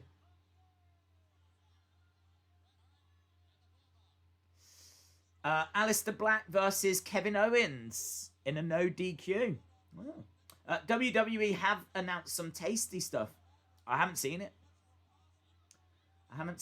But Aleister Black, Kevin Owens sounds interesting. Battle Royal to determine Asuka's challenger. Ooh. I hope tomorrow's draft won't leave me in tears, says Monica. Oh, I'm sure it will, mate. You cry at the easiest thing. The most simplest thing. Tag team breaks up. Ah! Come on, mate. Come on. Have a word. Shocker. There's never any matches announced for Raw, says B-Tazzy. Nice suplex there. Snap suplex by Patriot. Bret Hart going over. Straight to the midsection as the Patriot was starting to climb and try and grab the flag. Tell you what, them flags are flipping high, aren't they? How are you meant to get the flags? How do you get the flags? The flags look really high. I can't wait to see someone get up and try and reach for it. What if the Fiend attacks Black? Well, then I would imagine Black will be very upset. A dual battle royal to determine Asuka's next challenger. It's going to involve Raw and SmackDown. Who do you think's winning that? Naomi. Maybe Shayna? Gotta think they're going to do Shayna Asuka at some point. They were meant to do it at SummerSlam. Days, I tweeted you what is on Raw tomorrow. Thank you, my friend. William Hensey, shout out to you. Shout out to you, my friend. All I want is an NXT call-up tomorrow, says Wrestling Days fan. I'd be surprised. Big strikes coming in by Vader. Vader in there with Bret Hart, clothesline. Down goes Bret. We are approaching the final hour. The final hour. We've been watching and enjoying the show for 1:43. This show runs for 2:48. So we are running out of time. I mean, in fairness, this is the co-main event, so there is actually plenty of time. Lovely snap there by Bret. Bulldog's got a knee brace on, which I've only just noticed. Eustace Purvis. Shout out to you, my friend. Thank you very much for the support. Really appreciate it. As Bret was about to try and climb and grab the flag. Sadly, I'll miss part 2 of the draft, says Anna. Days, when will you trim the beard? I am thinking of it.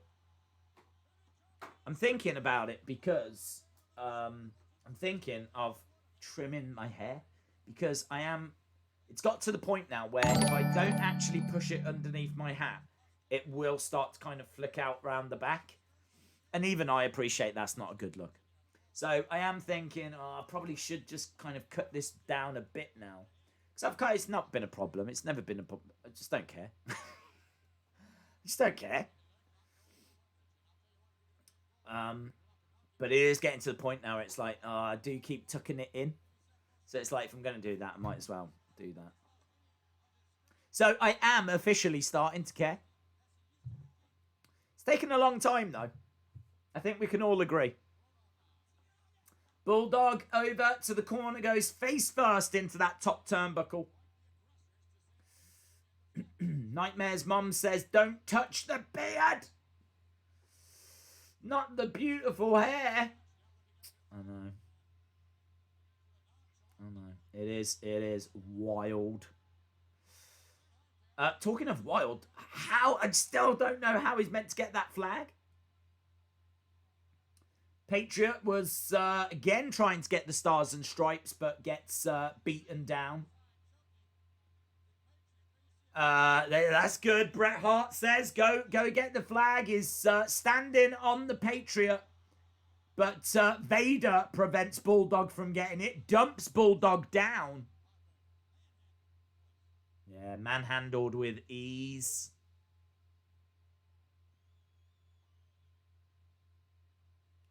There's lots of stories about how Shawn Michaels derailed Vader's push.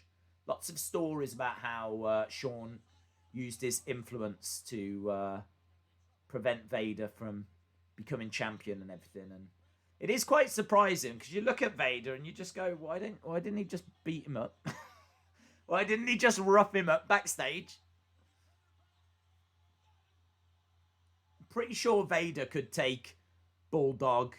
Certainly Shawn. I reckon Anvil. But apparently he was a really nice guy. Too nice. Too nice. And he was a bit of a pushover in real life, Vader. He doesn't look like it, does he? A bit of a distraction at the moment. Bret climbs back up, tags in. Vader on the outside. Patriot down in the ring. Days, wouldn't it have made more sense if the Fiend's feud were chronological, as in from the first superstar that wronged him in 2013 to 2019? Would it make more sense? I don't know if it really matters the order that he does it in. I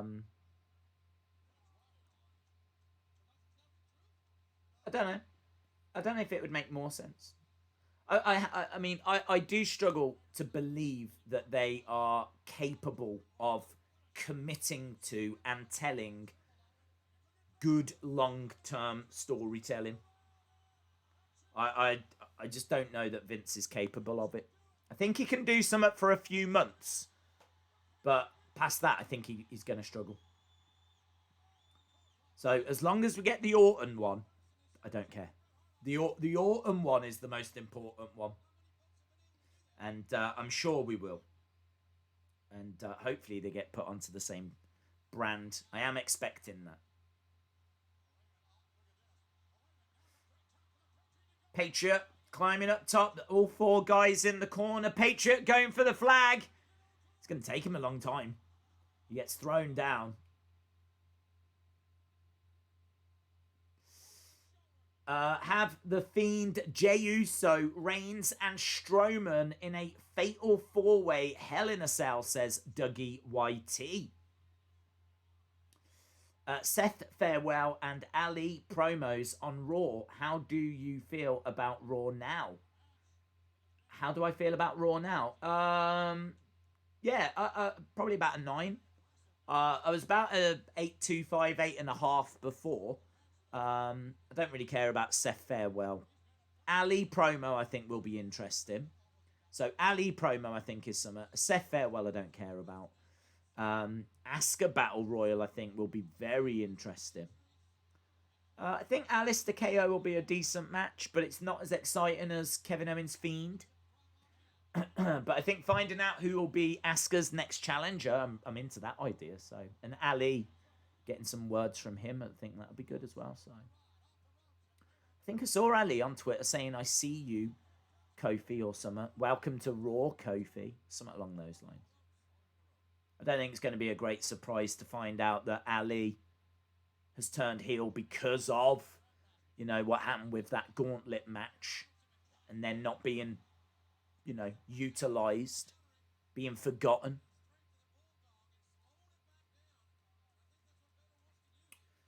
Days, will you do Halloween Havoc stream? Yeah, it's going to be on a Wednesday, isn't it? So it'll be the same as what we do on a Wednesday. 1, 2, big splash by Vader. Shoulder up by the Bulldog. Respect Seth, says Chalmers. Vader going over, trying to grab that flag. This is a little bit like a cage match in the sense of every few moments they're trying to escape the cage. With this, they're not trying to escape the cage. They're trying to climb to grab the flag. So there's just a lot of going over, slowly climbing, and then being pulled back down again. Cover by Bulldog, but the official was trying to get Patriot out of the ring. The pace of this has kind of fallen away. I think it's hard to maintain the pace when every now and again they've got to go and try and get the flag.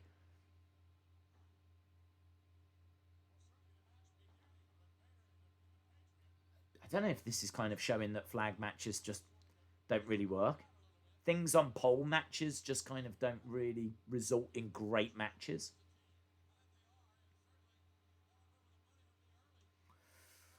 Days, will you do a throwback Halloween Havoc stream?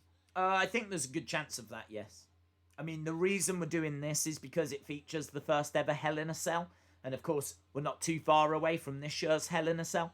So I wanted to make sure that we did... the only thing is, I don't know when we would fit in a Halloween Havoc one. We'll do some at next Sunday, because I don't think there's anything on next Sunday. So I could see us doing one more next Sunday. Maybe that would be a Halloween Havoc. Maybe I'll put a poll up. Maybe we'll put up 2 Hell in a Cell events, and we'll put up 2 Halloween Havocs, and we'll see which one wins. That might be the better way forward. But I really wanted to do this. This is like me being self-indulgent.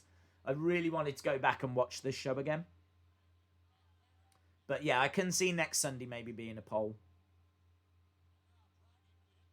I only say maybe because I'm just trying to think if there's anything else on, and I don't think there is. What do you think about the draft? I thought it was good, Angela. I thought it was good. I've seen a few complaints, people saying that not really anything changed. I can kind of understand that, but I don't know really what needed to change. I mean, you could move Roman to Raw and Drew to SmackDown, but I don't know. Is that any more exciting? I don't know. Roman's only just come back, so having him back at all is... Do you know what I mean? I think Seth moving feels like a big deal. He's never been on SmackDown before, so that feels big. And obviously the New Day breaking up, so I do feel like it gave us some... Plus also Heavy Machinery have split, haven't they? Otis has been drafted to SmackDown, is it? But Tucker stays on Raw. Or vice versa, I can't remember. But they've gone to different brands. So we got that as well. That doesn't feel as important. Well, nowhere near as important, but still a talking point. So at least they've given us some. The big thing's the New Day split, though.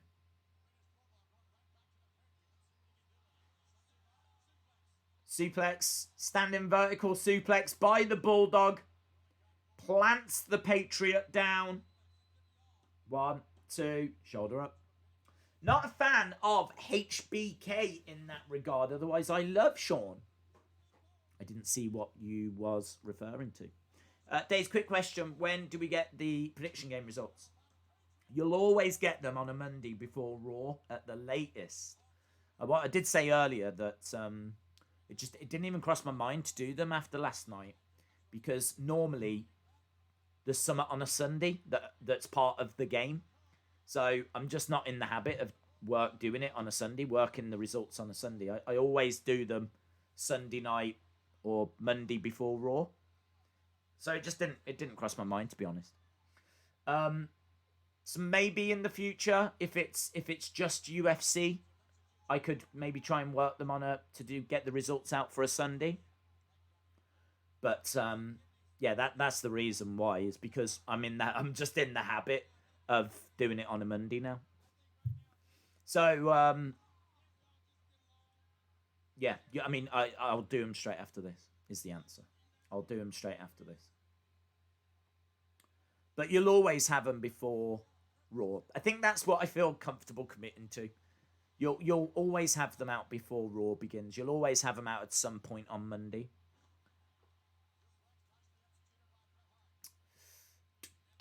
I say, Days, you should go full caveman. Never touch the beard again, says Eustace. Yeah, I mean, I feel like we've already done a pretty good job of that. I mean, it has been left to go as wild as it wants. Beards Gone Wild. That's what I could rename this channel. Beards Gone Wild. Do you want to see beards go wild? Do you want to see what beards get up to in their spare time when no one's watching? Then check out Beards Gone Wild. That's this channel. Slam down by Vader. On the Bulldog. Bulldog down as Vader going over to the corner. Is he going to hit Vader bomb? Moonsault? Ain't got... Oh, he's gone for the moonsault, but he was flipping stupid. How are you going to moonsault when he's right there? He ain't got enough room. Wow, he landed on his feet, showing the agility of the big man. He's going over to the corner to try and grab the flag. Will you start an hour early? Yes, we will start early. There's so much to talk about when it comes to the draft. We started... It's only for this weekend. We're not doing this as a long-term thing, but just for this weekend, we started an hour earlier on Friday. And honestly, I mean, 2 hours we were talking about what could happen and all of that. People throwing theories around and all of this kind of stuff. We could have done even longer. But felt good. And yeah, we'll do it tomorrow as well. But that's not a regular thing. It's just for this weekend.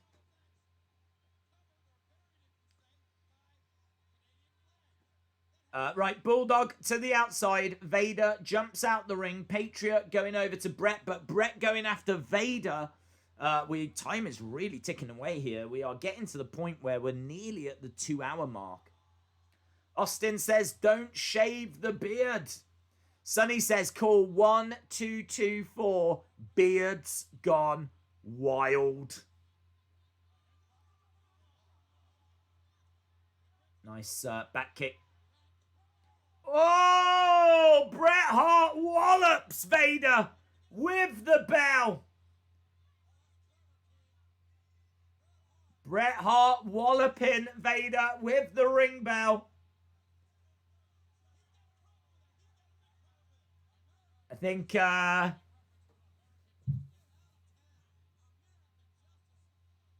Hart was just getting in the face of JR there. That was cool. JR was saying like how despicable that was from the Hitman. The Hitman having a few words. Love it. Bret Hart comes in. Wrestling Days fan says, Days, shave the beard or all angry face, angry face, angry face. Elbow drop by Bret. Greatest beard ever, says RJ Madma. In this community, we can talk for... That is true, Monica. That is true. Big elbow drop by Bret. Big strike as well, keeping Vader grounded. Leg drop by the Hitman. Big strike to the Patriot. I do think that when it comes to Bret, I mean, Bret was an incredible wrestler, but I do think the pink was so important. That electric pink, I mean, even in this match, he stands out. That electric pink, no one else had that. And he told a story of when he showed Jim the Anvil. Like, we're going to wear this from now on. And Anvil just wanted nothing to do with it. Anvil being shown this electric pink just didn't want anything to do with it. But I think that was so big for the Harts. Hart Foundation and Bret Hart. And it worked, man. Such a bright, electric, vibrant colour. Big boot, down goes Bret. Back elbow, down goes Bulldog.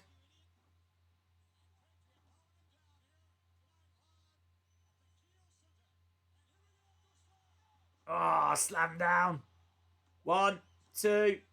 Leg drop by the British Bulldog. Isn't it funny how, like, boys grow up? I don't know if they do anymore. But used to grow up and, like, didn't want anything to do with pink. Pink was a girl's colour. I don't want pink. Isn't that pink's a nice colour, though? Isn't it? In reflection, looking at it now, it's a nice colour.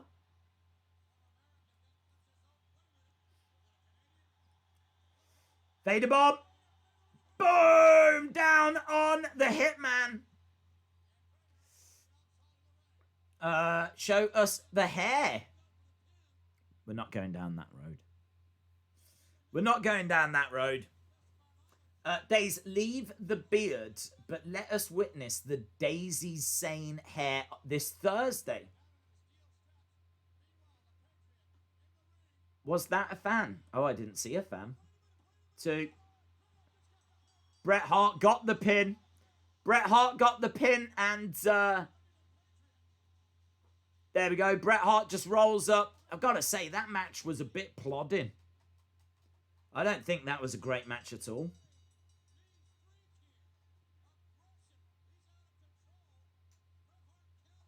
Certainly nothing compared to that brilliant Canadian Stampede multi-man match.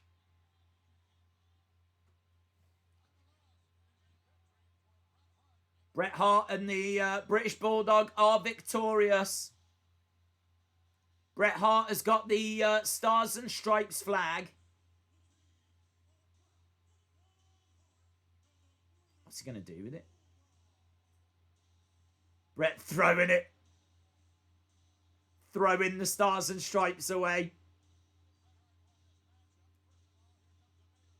I wonder why they brought that stipulation in. I wonder why you didn't have to grab a flag in the flag match. What's the flipping point?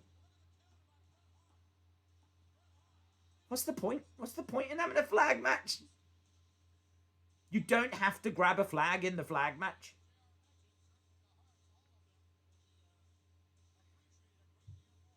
Someone's got a sign. Vince, something to do with Jesse Ventura. Hello, what we got here?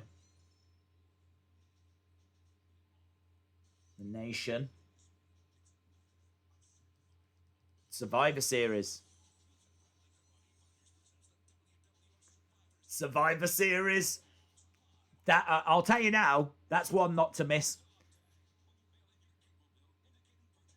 You get a WWF dog tag if you email in your cable bill.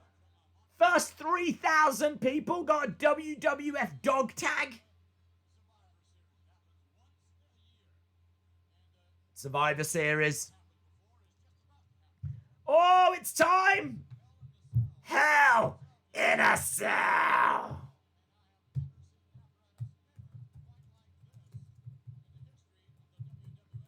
I've never seen an apparatus like this in the history of the WWF, says Vince McMahon. I'm so excited I'm moving the chat. That's how excited I am. You know the match isn't great when Dave spends most of his time talking to the chat. I was bored by that last match. Honestly, I was bored.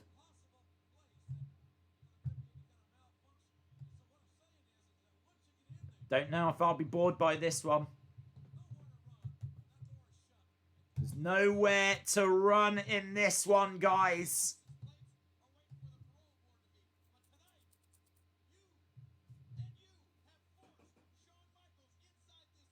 You have forced Shawn Michaels inside this cell. It's a very impressive structure, isn't it? That's what she said.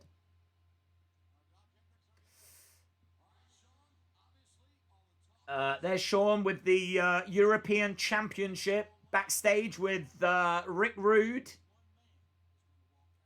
Triple H, China.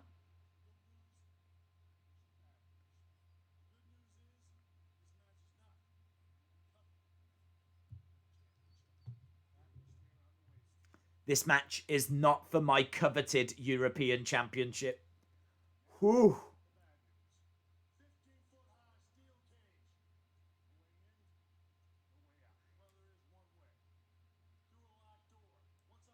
Shawn just got chewing some gum whilst he's talking to Doc Hendricks.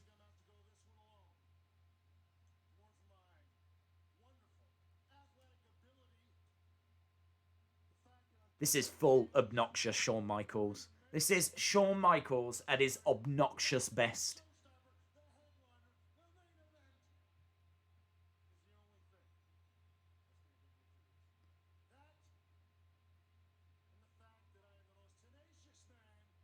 I am the most tenacious man.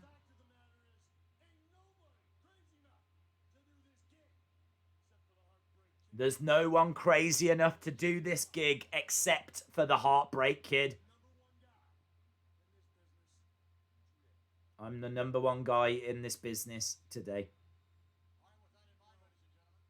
He's got that iconic ring attire on as well. With the entrance shoulder piece. They did a figure of it. Again, I don't know if I'd be... Every time there's a figure I want to grab to show you, I never have it. Even though I do have that figure. No. Little video package on Shawn.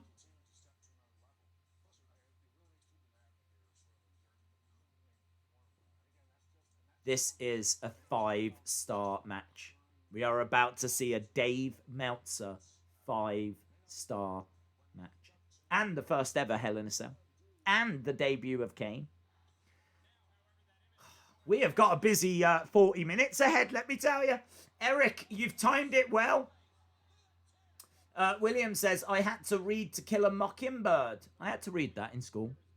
When asked what I learned, I replied, not to listen to the voices because they aren't really there. Wow. Oh, and make sure if you murder someone, they stay murdered. Nice.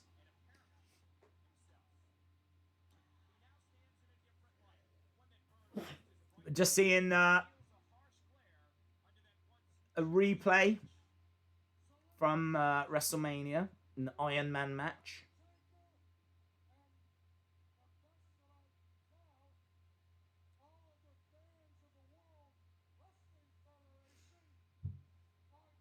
The greatest debut of all time, says Austin316.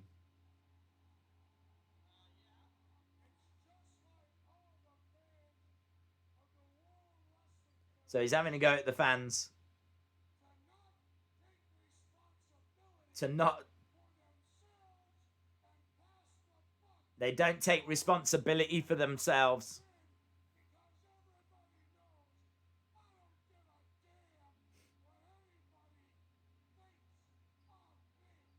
Very passionate promo from Shawn. Very passionate. I've read science fiction, history, fantasy, poetry, suspense, mystery, murder, horror. Meltzer must have been stoned giving a WWE match 5 stars.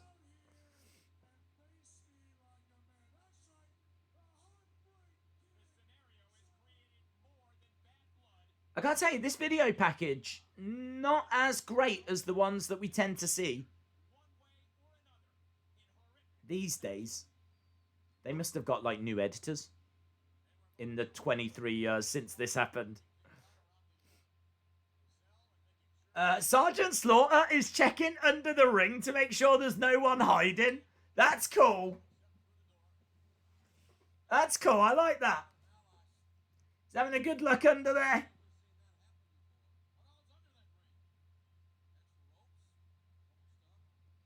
What's under the ring? Extra ropes, apparently. A few cables and... Slaughter says bring the cage down. Right, here comes Shawn. Sexy. Got the look. Drive the girls wild. Right, here he comes. I haven't really said much about the entranceway. This is in your house, but it doesn't have the in your house set. It's just got like scaffolding. Triple H coming out to the Heartbreak Kid music. And China as well. They step to one side, point to the curtain. And here he comes. I think he was having a little dig at the European title backstage. He was like, at least my prestigious European Championship is not on the line.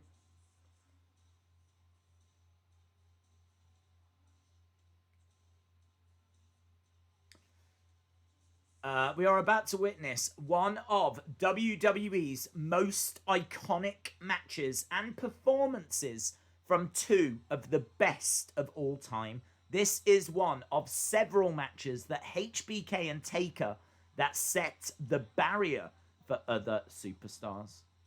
Well said, David PA5. That's, I completely agree.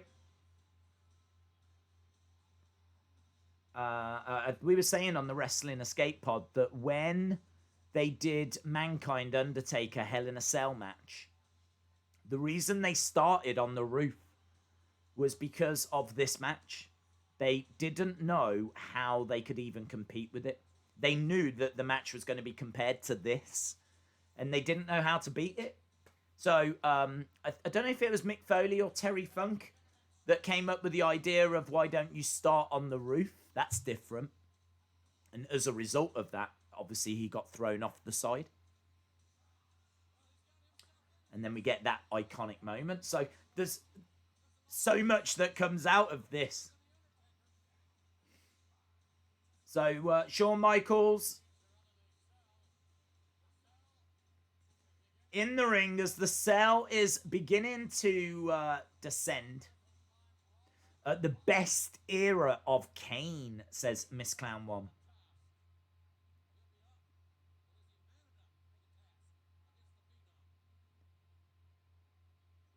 Here we go, the cell coming down. I miss this version of Kane. Yeah, I agree. I think his the Kane story, I think, was disappointing in WWE ultimately. I think the start was excellent, but I think what he went on to do and how they went on to use that character and the fact that he was like a commissioner and all this kind of stuff. They needed to protect him more throughout the years. They started off brilliantly.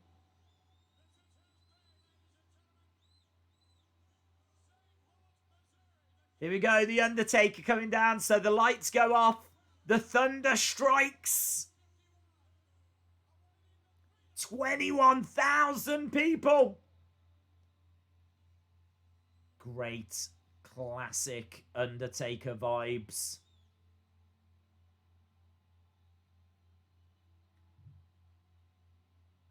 My favorite wrestler of all time debuts, says 49ers Empire. Here he comes. Kane should have been world champion more times and had longer reigns. They killed the character at the end of his career. Yeah, I will admit that first, like, you know, I'd say during the Attitude Era was good. Kind of coming out of it, I mean, once you're getting into like ruthless aggression, wheels are falling off there for me.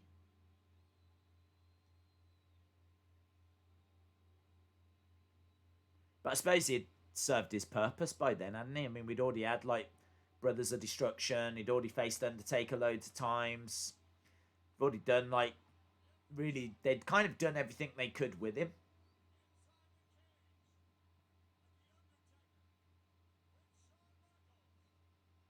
I mean, I suppose the truth is they brought him in to feud with The Undertaker. And they told that story brilliantly. But then, of course, you go, well, what do we do next?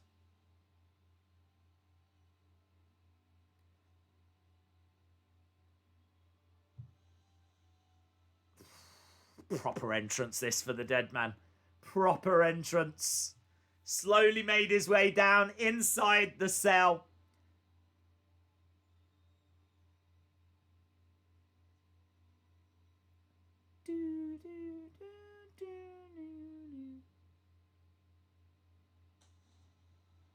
Lights come on. Suddenly, Shawn Michaels looks intimidated. I like the fact that, was it WrestleMania 25, 26, he didn't? He's been there, he's done it, hasn't he? He hadn't been there and done it by this point. So it's kind of cool how he's scared here, but in the later years he wasn't. Slaughter is checking that door is being padlocked. And this is where Shawn really shows his value, is look at the concern, look at the acting, look at, like, he's gone straight over. You know, there's no wasted moments. Triple H is checking to see, like, you know, is there a way of breaking through the cage? Shawn doesn't quite know what to do. He's panicking, but he's scouting around. He's looking quite frantic. All of that adds to the match. All of that now is setting the scene. It's telling a story. This is why he's the best storyteller, because everything he does tells the story, works towards the story. Right now he's in full retreat mode. Undertaker stalking him. Angela says, do you like the New Day splitting up? I wanted them to split, but I wouldn't have done it that way. I think someone needed to turn. I think this way you just kind of go, oh. I think what it does is it kind of leaves you a bit like depressed. Oh. Whereas, you know, I kind of felt that if they'd have been drafted together and then Big E turned or something, he wanted to go solo. He didn't want to be a part of this group no more. That would have been good. But I don't think they want a heel Big E. I think they want a face Big E. So this way you've got face Big E. But I just don't know that the moment was as big as a heel turn out of nowhere, you know. Right, here we go. Against the ropes goes Shawn. We are underway. Shawn in black attire with silver hearts. There's very little colour on Shawn's attire for this one. Still Heartbreak Kid attire, but it is black and silver. Of course, Undertaker all in black. At this point, he doesn't have the boot coverings or anything. He hasn't got, like, the purple gloves or anything like that. I don't know what year he abandoned that, actually. I want to say 96, maybe. Into the corner goes Shawn upside down. Big clothesline by The Undertaker. We've got about half an hour to go. What modern wrestler could give Shawn a great match? And, well, loads, mate. I mean, AJ Styles, what a match that would be. Roman Reigns, what a match that would be. Adam Cole. Finn Balor. I mean, anyone against prime Shawn is going to be able to put on a great match. Obviously, the better the opponent, the better the match. But you're still going to get a great match out of Shawn. Undertaker working on the arm. Going over to the corner. I really wanted to see HBK AJ Styles, says James Chadwick. Comes crashing down across the back of the head. I think Shawn's concern was that it's built up in people's minds and it's not going to live up to what you think. What you think it will be like is not what it will be like. Headbutt by Undertaker. And in fairness, you got to say that DX Brothers of Destruction match from Saudi was not great.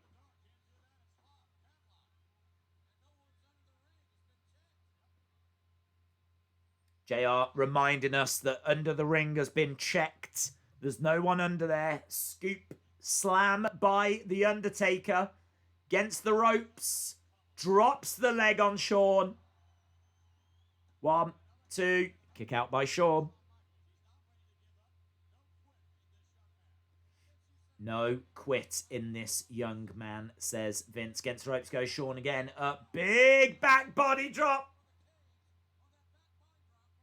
Absolutely huge back body drop. WWE targets younger audience now. That's why it's more cheesy. And it was darker back then. Big strikes by Undertaker. And again. That match was an absolute train wreck, says Eustace. Oh, right over the top. His foot collides into the cage. Miss Clown 1 says Tyler Bate versus Shawn. That would be good. Has Tyler been on NXT UK? I haven't seen Tyler in forever. I know Pete Dunne was used, and I know Trent Seven's in the tournament. But I haven't heard anything about Tyler. Undertaker has got Shawn held against that cage. Shawn's trying to climb the cell. He's trying to climb and escape Undertaker. Undertaker pulls Shawn down. That was a nice moment. Don't forget, this is a 5-star match. If you've ever wondered what's a 5-star match look like, this is it. Undertaker hurls Shawn into the side of the cell. Big clothesline. Shawn goes down. This got a higher rating than their WrestleMania 25 match. That WrestleMania 25 match didn't get 5 stars.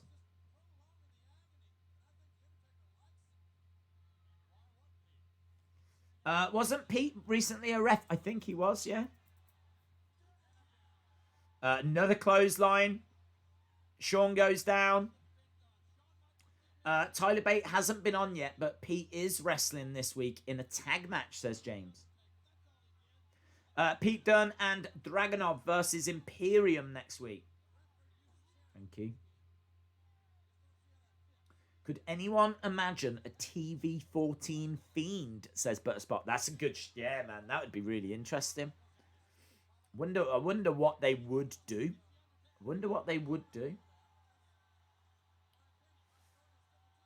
Here we go. Undertaker trying to grab Shawn in the corner. Shawn grabbing hold of the cell, firing in some big right hands on Undertaker. Undertaker with Shawn, slamming him into the corner, and again. Shawn goes down. Shawn down, face first. Looks like he's unconscious.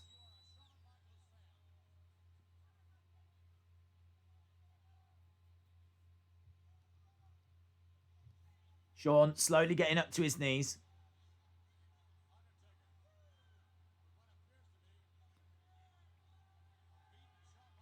Yeah, he's absolutely destroying Shawn here.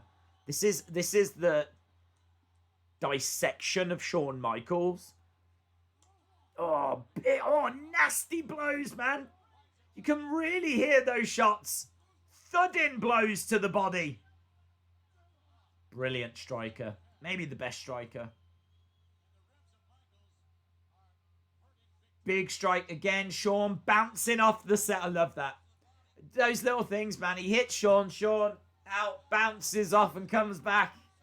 Gets grabbed into a bear hug, driven into the ring post, driven into the side of the cell, driven into the ring post, driven into the side of the cell, dropped on the floor, and he slumps slowly down. Oh, so good. Wasn't Kane supposed to be on this year's Royal Rumble? Because he came out on Friday's Go Home show and talked about how it's his favourite pay-per-view, and then The Fiend showed up. I don't know. I don't know. I can't say that I heard a rumour that he was... I can't remember. I mean, honestly, that's pre-pandemic. I can't remember pre-pandemic. It doesn't ring a bell. Let's put it that way. Doesn't ring a bell. The Fiend would be a lot better on Raw. Can push it a little more on the USA network than Fox, says James Chadwick. Face first into the ring steps. Undertaker beat Kane at Survivor Series 95. No. What do you mean? Was he Isaac Yankem? What is not close? Austin Cole's debut. This was way better than Kane's debut. Cole's debut was better than Kane's debut. Well, you would say that, John. Bestsellers, HBK and The Rock. Into the side of the cell went Shawn. He bounces off. He manages to avoid Undertaker's elbow. And now Shawn is finally getting some offense in. Some big strikes onto Undertaker, who's down outside the ring. If you get the advantage, you've got to keep it. Days Kane versus Shawn at WrestleMania 36. That would be a dream match.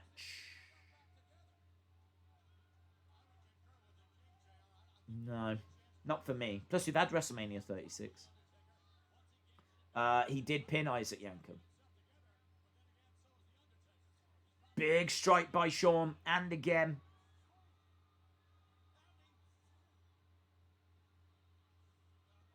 Oh, look at that. Stunner. By Undertaker. Michaels goes bouncing into the ring. JR says, Michael's body must feel like it's been in a car accident. Shoulder charge into Undertaker.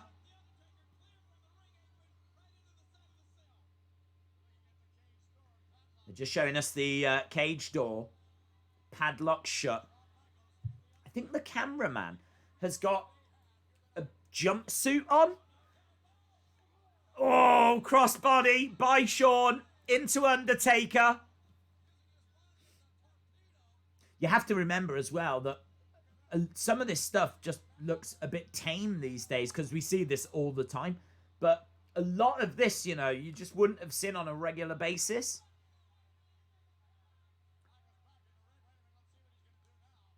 Undertaker down. Michaels really trying to take advantage here. Undertaker slowly getting to his feet. Big clothesline by Shawn. Undertaker down. Days, I know how Undertaker can teleport to the ring. He is under the ring and the lights go out. Yes, my friend. I said before, I always believed that's what he was doing. I never believed that he was like, or that they were even trying to really convince me that that's what he was doing. Maybe they, I don't know. I've always seen it as mind games. He's wearing a blue boiler suit. It's cool, isn't it? I seem to remember it before. I think there was one on eBay, you know. I'm sure there was a WWF crew jumpsuit on eBay. I didn't know the cameramen wore it. That's cool. If it's still there, I could buy it, couldn't I? And then I could do my streams in a WWF crew jumpsuit. I'll be the envy of the fashion world. I'm going to look, see if it's still there. Go into eBay to buy a jumpsuit.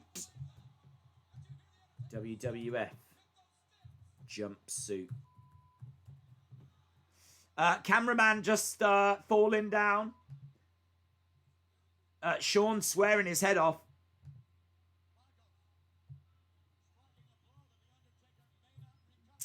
I don't think it is, friends. I think it's gone.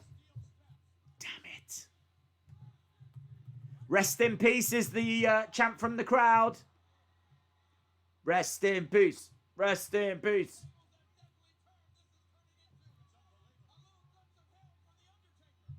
This is turning into a little glimpse of hell for the We've lost the feed for a moment. It's absolute carnage. No, it's not there anymore. Daze, thanks for telling me and Kane. Remember when Shane McMahon set Kane on fire on the dumpster? Jumpsuits for life, says Eustace. Daze uses eBay and he's 21. How else am I meant to get a WWF jumpsuit? Where do you want me to go? Tesco's. Undertaker in the ring. Or trying to get into the ring. Shawn's in there as well. Going over to him. We just had like a cameraman down and the feed was wobbly. And we've got 18 minutes left of the show. That is all. 18 minutes left as Shawn goes under the ring for a chair. So Shawn Michaels in the ring with a chair.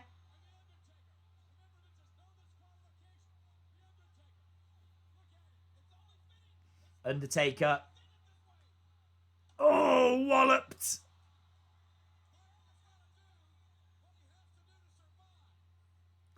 I found one, says Creed. You legend. On Amazon? They wouldn't have it, would they? Do Amazon have, like, second-hand things like that? Do they? Seriously, I don't know.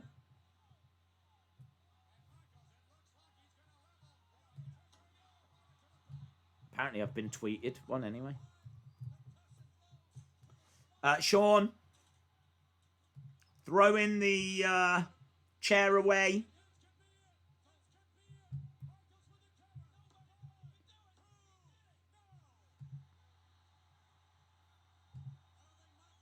Michaels just getting a 2.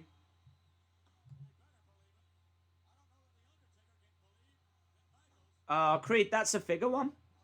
That's still cool though, but it's for figures.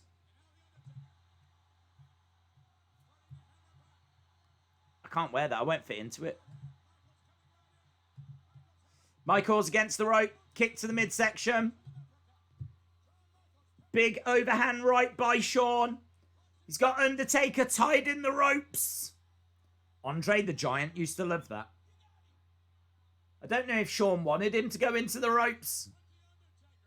Is he trying to tie him up more or free him?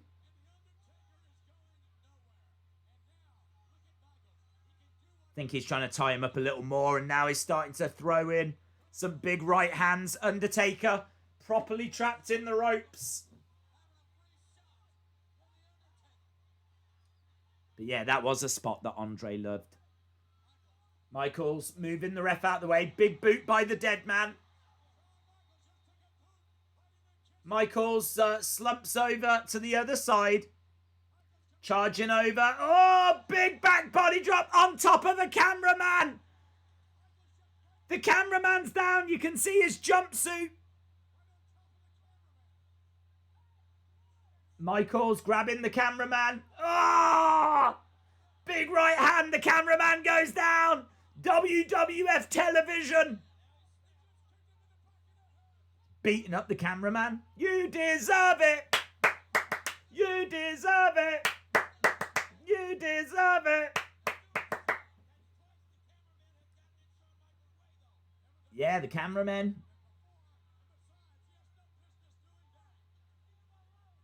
Cameraman's down the one side. JR says this guy's hurt. Well, he's been properly... Oh, man, he just got thrown onto that chair. There'll be a lawsuit. We apologise to the family, says Vince.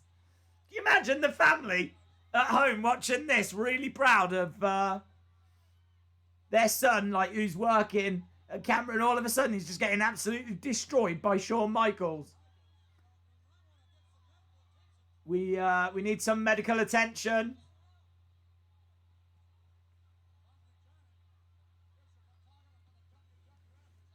Pat Buchanan, the official photographer. This guy is still down on top of a chair. We still got Undertaker down.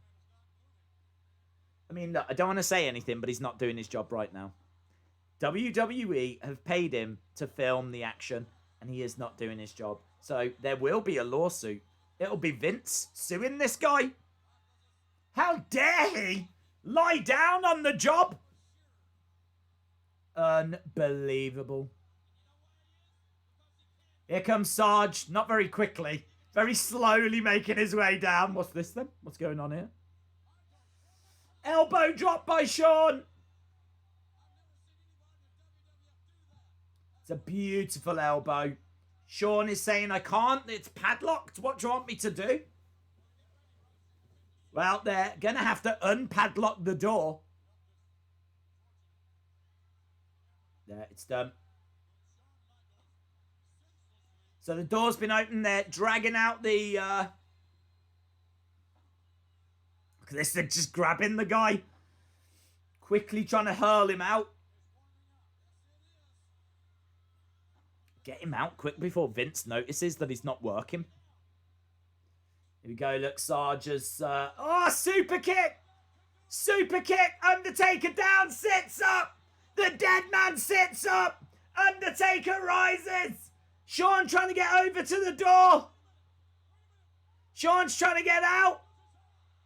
They've got out the cell. They're fighting in the entranceway. Drop kick by Shawn. Undertaker into the side of the cell. Oh, he went for another drop kick. He's going to get slingshotted. Boom. Michaels always took those slingshots so well. So many times we've seen Michaels getting slingshotted into corners and different things. And there he gets slingshotted into the side of the cell. Undertaker with a big right hand. And again, Michaels busted open. We've got the blood pouring. The Crimson Mask. The Undertaker now scooping up Shawn. He's going to try and drive him face first. Oh, the humanity. The features of Shawn Michaels are being rearranged. And again, Undertaker with Michaels. Lawn darting him right into the side of that cell. The blood all down the face of Michaels. JR says, this is bad. This is real bad. You know it's bad. It's bad. It's really, really bad. Oh. Low blow to Taker. Michaels. I don't think he knows what to do. He's trying to climb just to try and get away. He's trying to climb up, but Undertaker grabs the leg. The cell at this point is 16 foot tall. It's not as high as when Mick Foley climbed it. I think Mick Foley climbed a 20-foot cell. This is shorter. They are on top.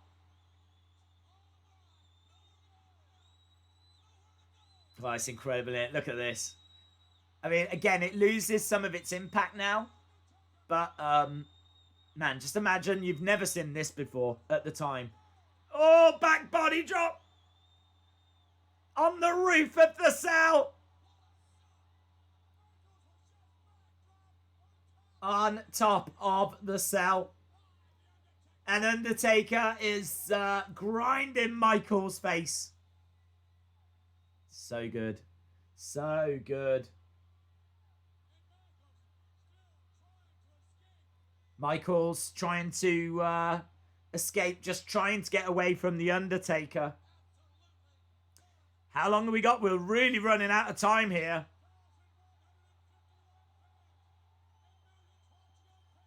Undertaker has got Shawn looking for a gorilla press slam. He's got him up in the air, and he does slam him. Oh, people are on their feet. It's bending. It's about to break. Big strike. Shawn goes over to the edge. And Shawn is trying to climb down. He's just dangling on the edge of the cell. So good. This is so good. They've just had an incredible fight inside the cell. And now here they are. Fighting on top of the cell. And oh, Shawn takes a bump off the edge. Shawn goes through the announce table. The announce table explodes.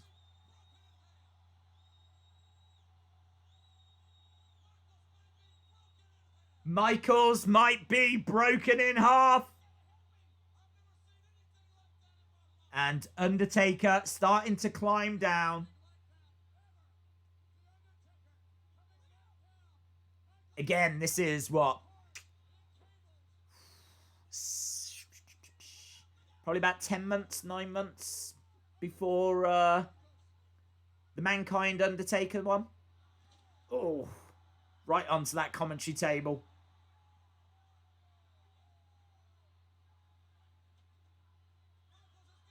Michaels is just getting absolutely battered. But what's awesome here is it's all building up to the final, isn't it? Michaels is getting manhandled. This is all one-way traffic. How is Michaels standing? How is Michaels winning this match? As God as my witness. Yeah, man, look at that. It's a great bump that people just don't talk about anymore.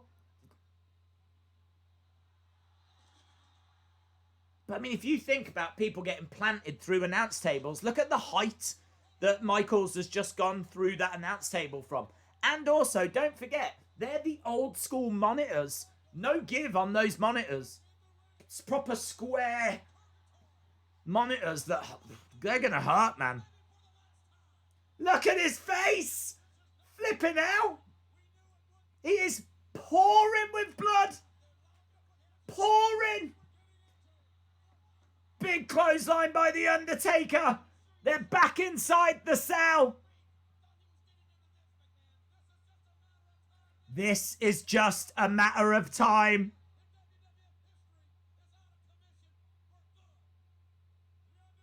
It's amazing. Think about how cocky Michaels was before. Look at what he's just been through. Big right hand.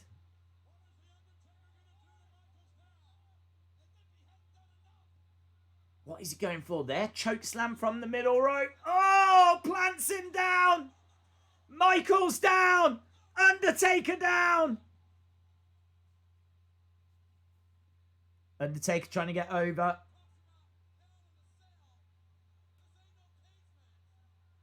This ain't no cage match. I've never seen anything like it, says Jerry Lawler. Undertaker grabbing a classic blue chair. Classic blue chair. Classic blue folded chair. Steel chair for the Undertaker. And, oh, headshot! Oh,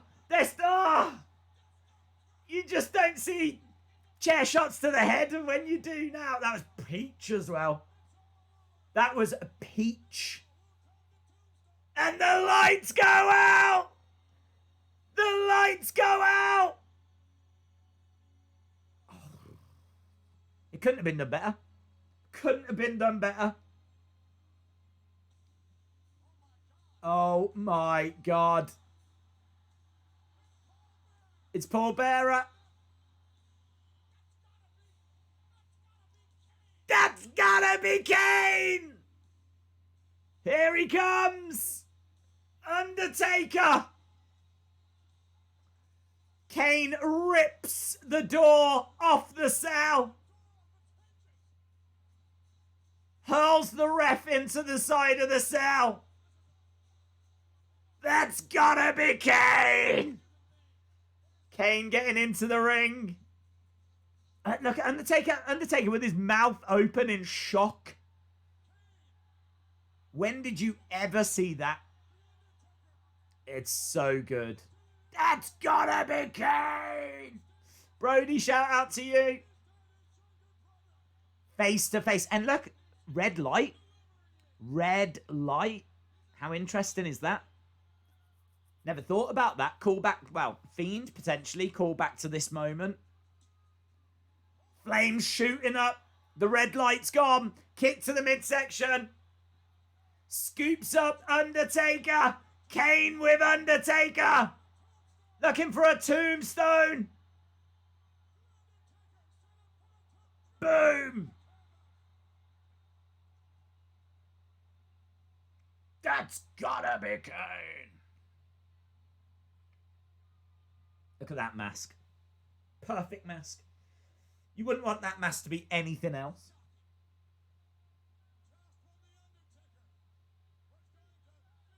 And that's it. Paul Bearer. Kane leave. Yes!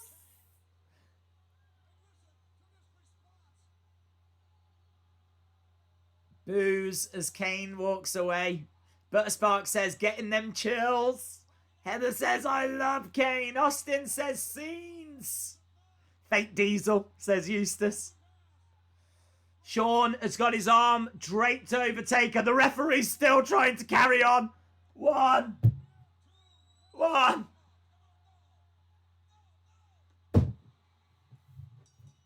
It's done. Shawn wins the match.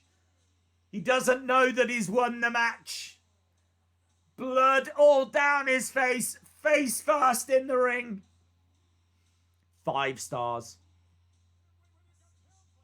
I mean, how would you give that anything else, honestly? How would you give that anything else? China, Triple H, grab Shawn. Help him to his feet. Shawn will now go on to face Bret at Survivor Series and the Montreal Screwjob. Undertaker will refuse to fight Kane repeatedly until they do finally face each other. I think at WrestleMania is their first time they meet.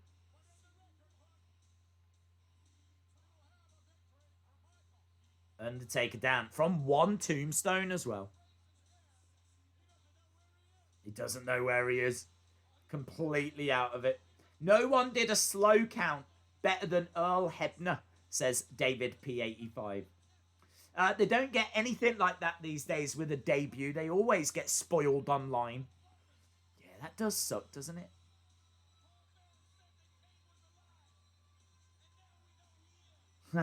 Giving the crotch chop.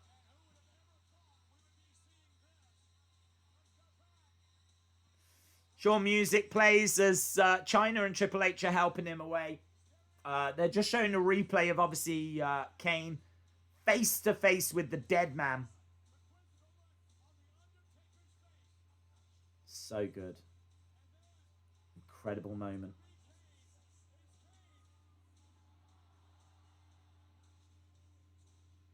8 out of 10 for the pay-per-view, 10 out of 10 for the main event, says Eustace. This is storytelling, says Austin316.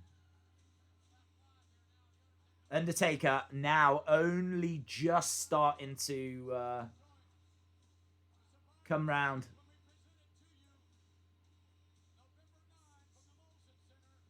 Little advert for Survivor Series.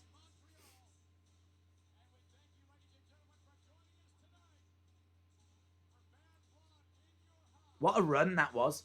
Think about that. Like, this was their pay-per-view where Kane debuts. The next one is the Montreal Screwjob. I don't know what's after Survivor Series. I wonder if there must have been something in between that and Royal Rumble. Might be quite interesting. See what was after Survivor Series and see if they had 3 incredible pay-per-views in a row. Right, get your scores in. Anna says 7-5 because of the 2 trash matches. Yeah, I have to say I think that's fair because I think that the flag match disappointed as well. I thought the flag match was kind of long and didn't really go anywhere. I enjoyed Stone Cold. Thought that was awesome. Him being down with Owen and Faarooq. Nation of Domination against Legion of Doom I thought was excellent. I was thoroughly entertained by that. Honestly, the rest... Oh, I like the Legends. I love the Legends bit. But the rest of it, I've got to say, was a bit underwhelming.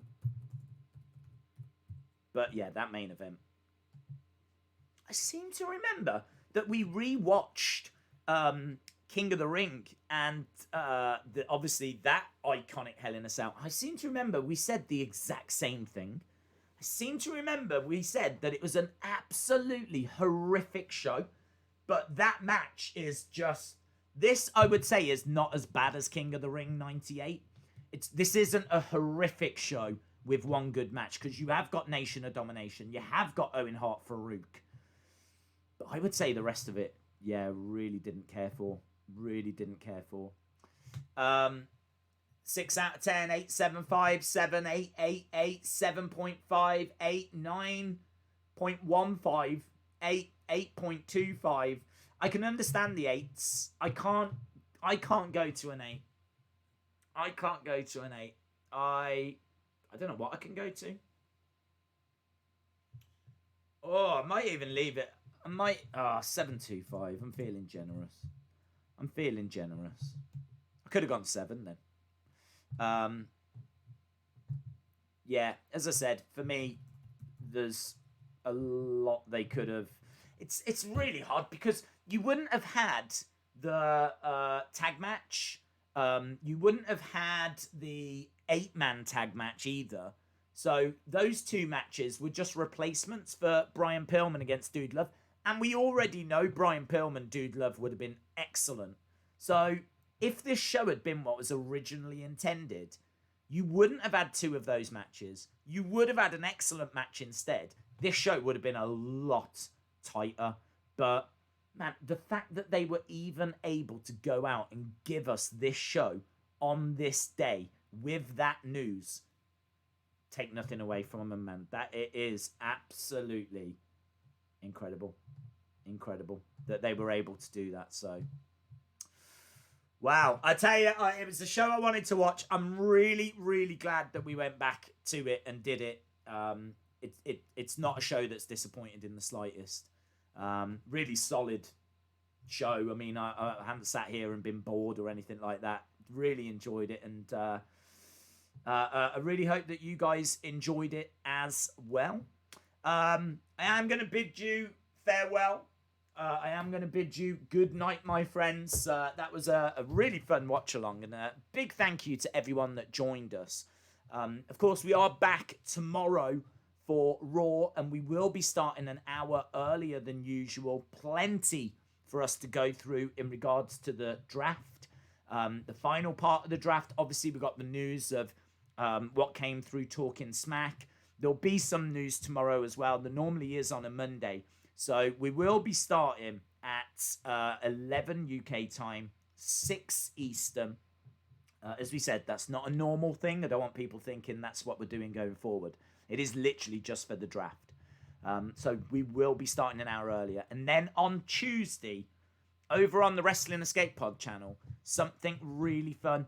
I've never done it before. Live stream, myself with Tommy Toy Travels. Recap, basically, talking about SmackDown, talking about the draft, talking about Raw, and throwing it out to the chat. So it will be a little different to these because there's definitely things that we're going to want to talk about. So it will be, I don't know. I've got high hopes for it. I think it's going to be a lot of fun. And we're definitely going to include you guys. But just be aware that on that Tuesday show, that it's going to be maybe not quite as interactive as this. We're going to be talking about Raw, talking about SmackDown, talking about the draft, but 100% including the chat as well. So very excited for that. That's an hour, I think. If it runs a little bit over, Tommy said, that's fine. It will come a point, though, where he will fall asleep. So I don't know how long we can go for. But that's 7 Eastern, midnight in the UK on Tuesday. So that's what we're doing on Tuesday. And extra hour for Raw tomorrow. So thank you so much to everyone that joined us. I really hope you enjoyed it. So pleased we've got this on the channel. Kane's debut. The first ever Hell in a Cell match. Absolutely iconic. So awesome. Awesome, guys. Have a great night wherever you are. And I'll see you tomorrow. Thanks for watching. Bye for now.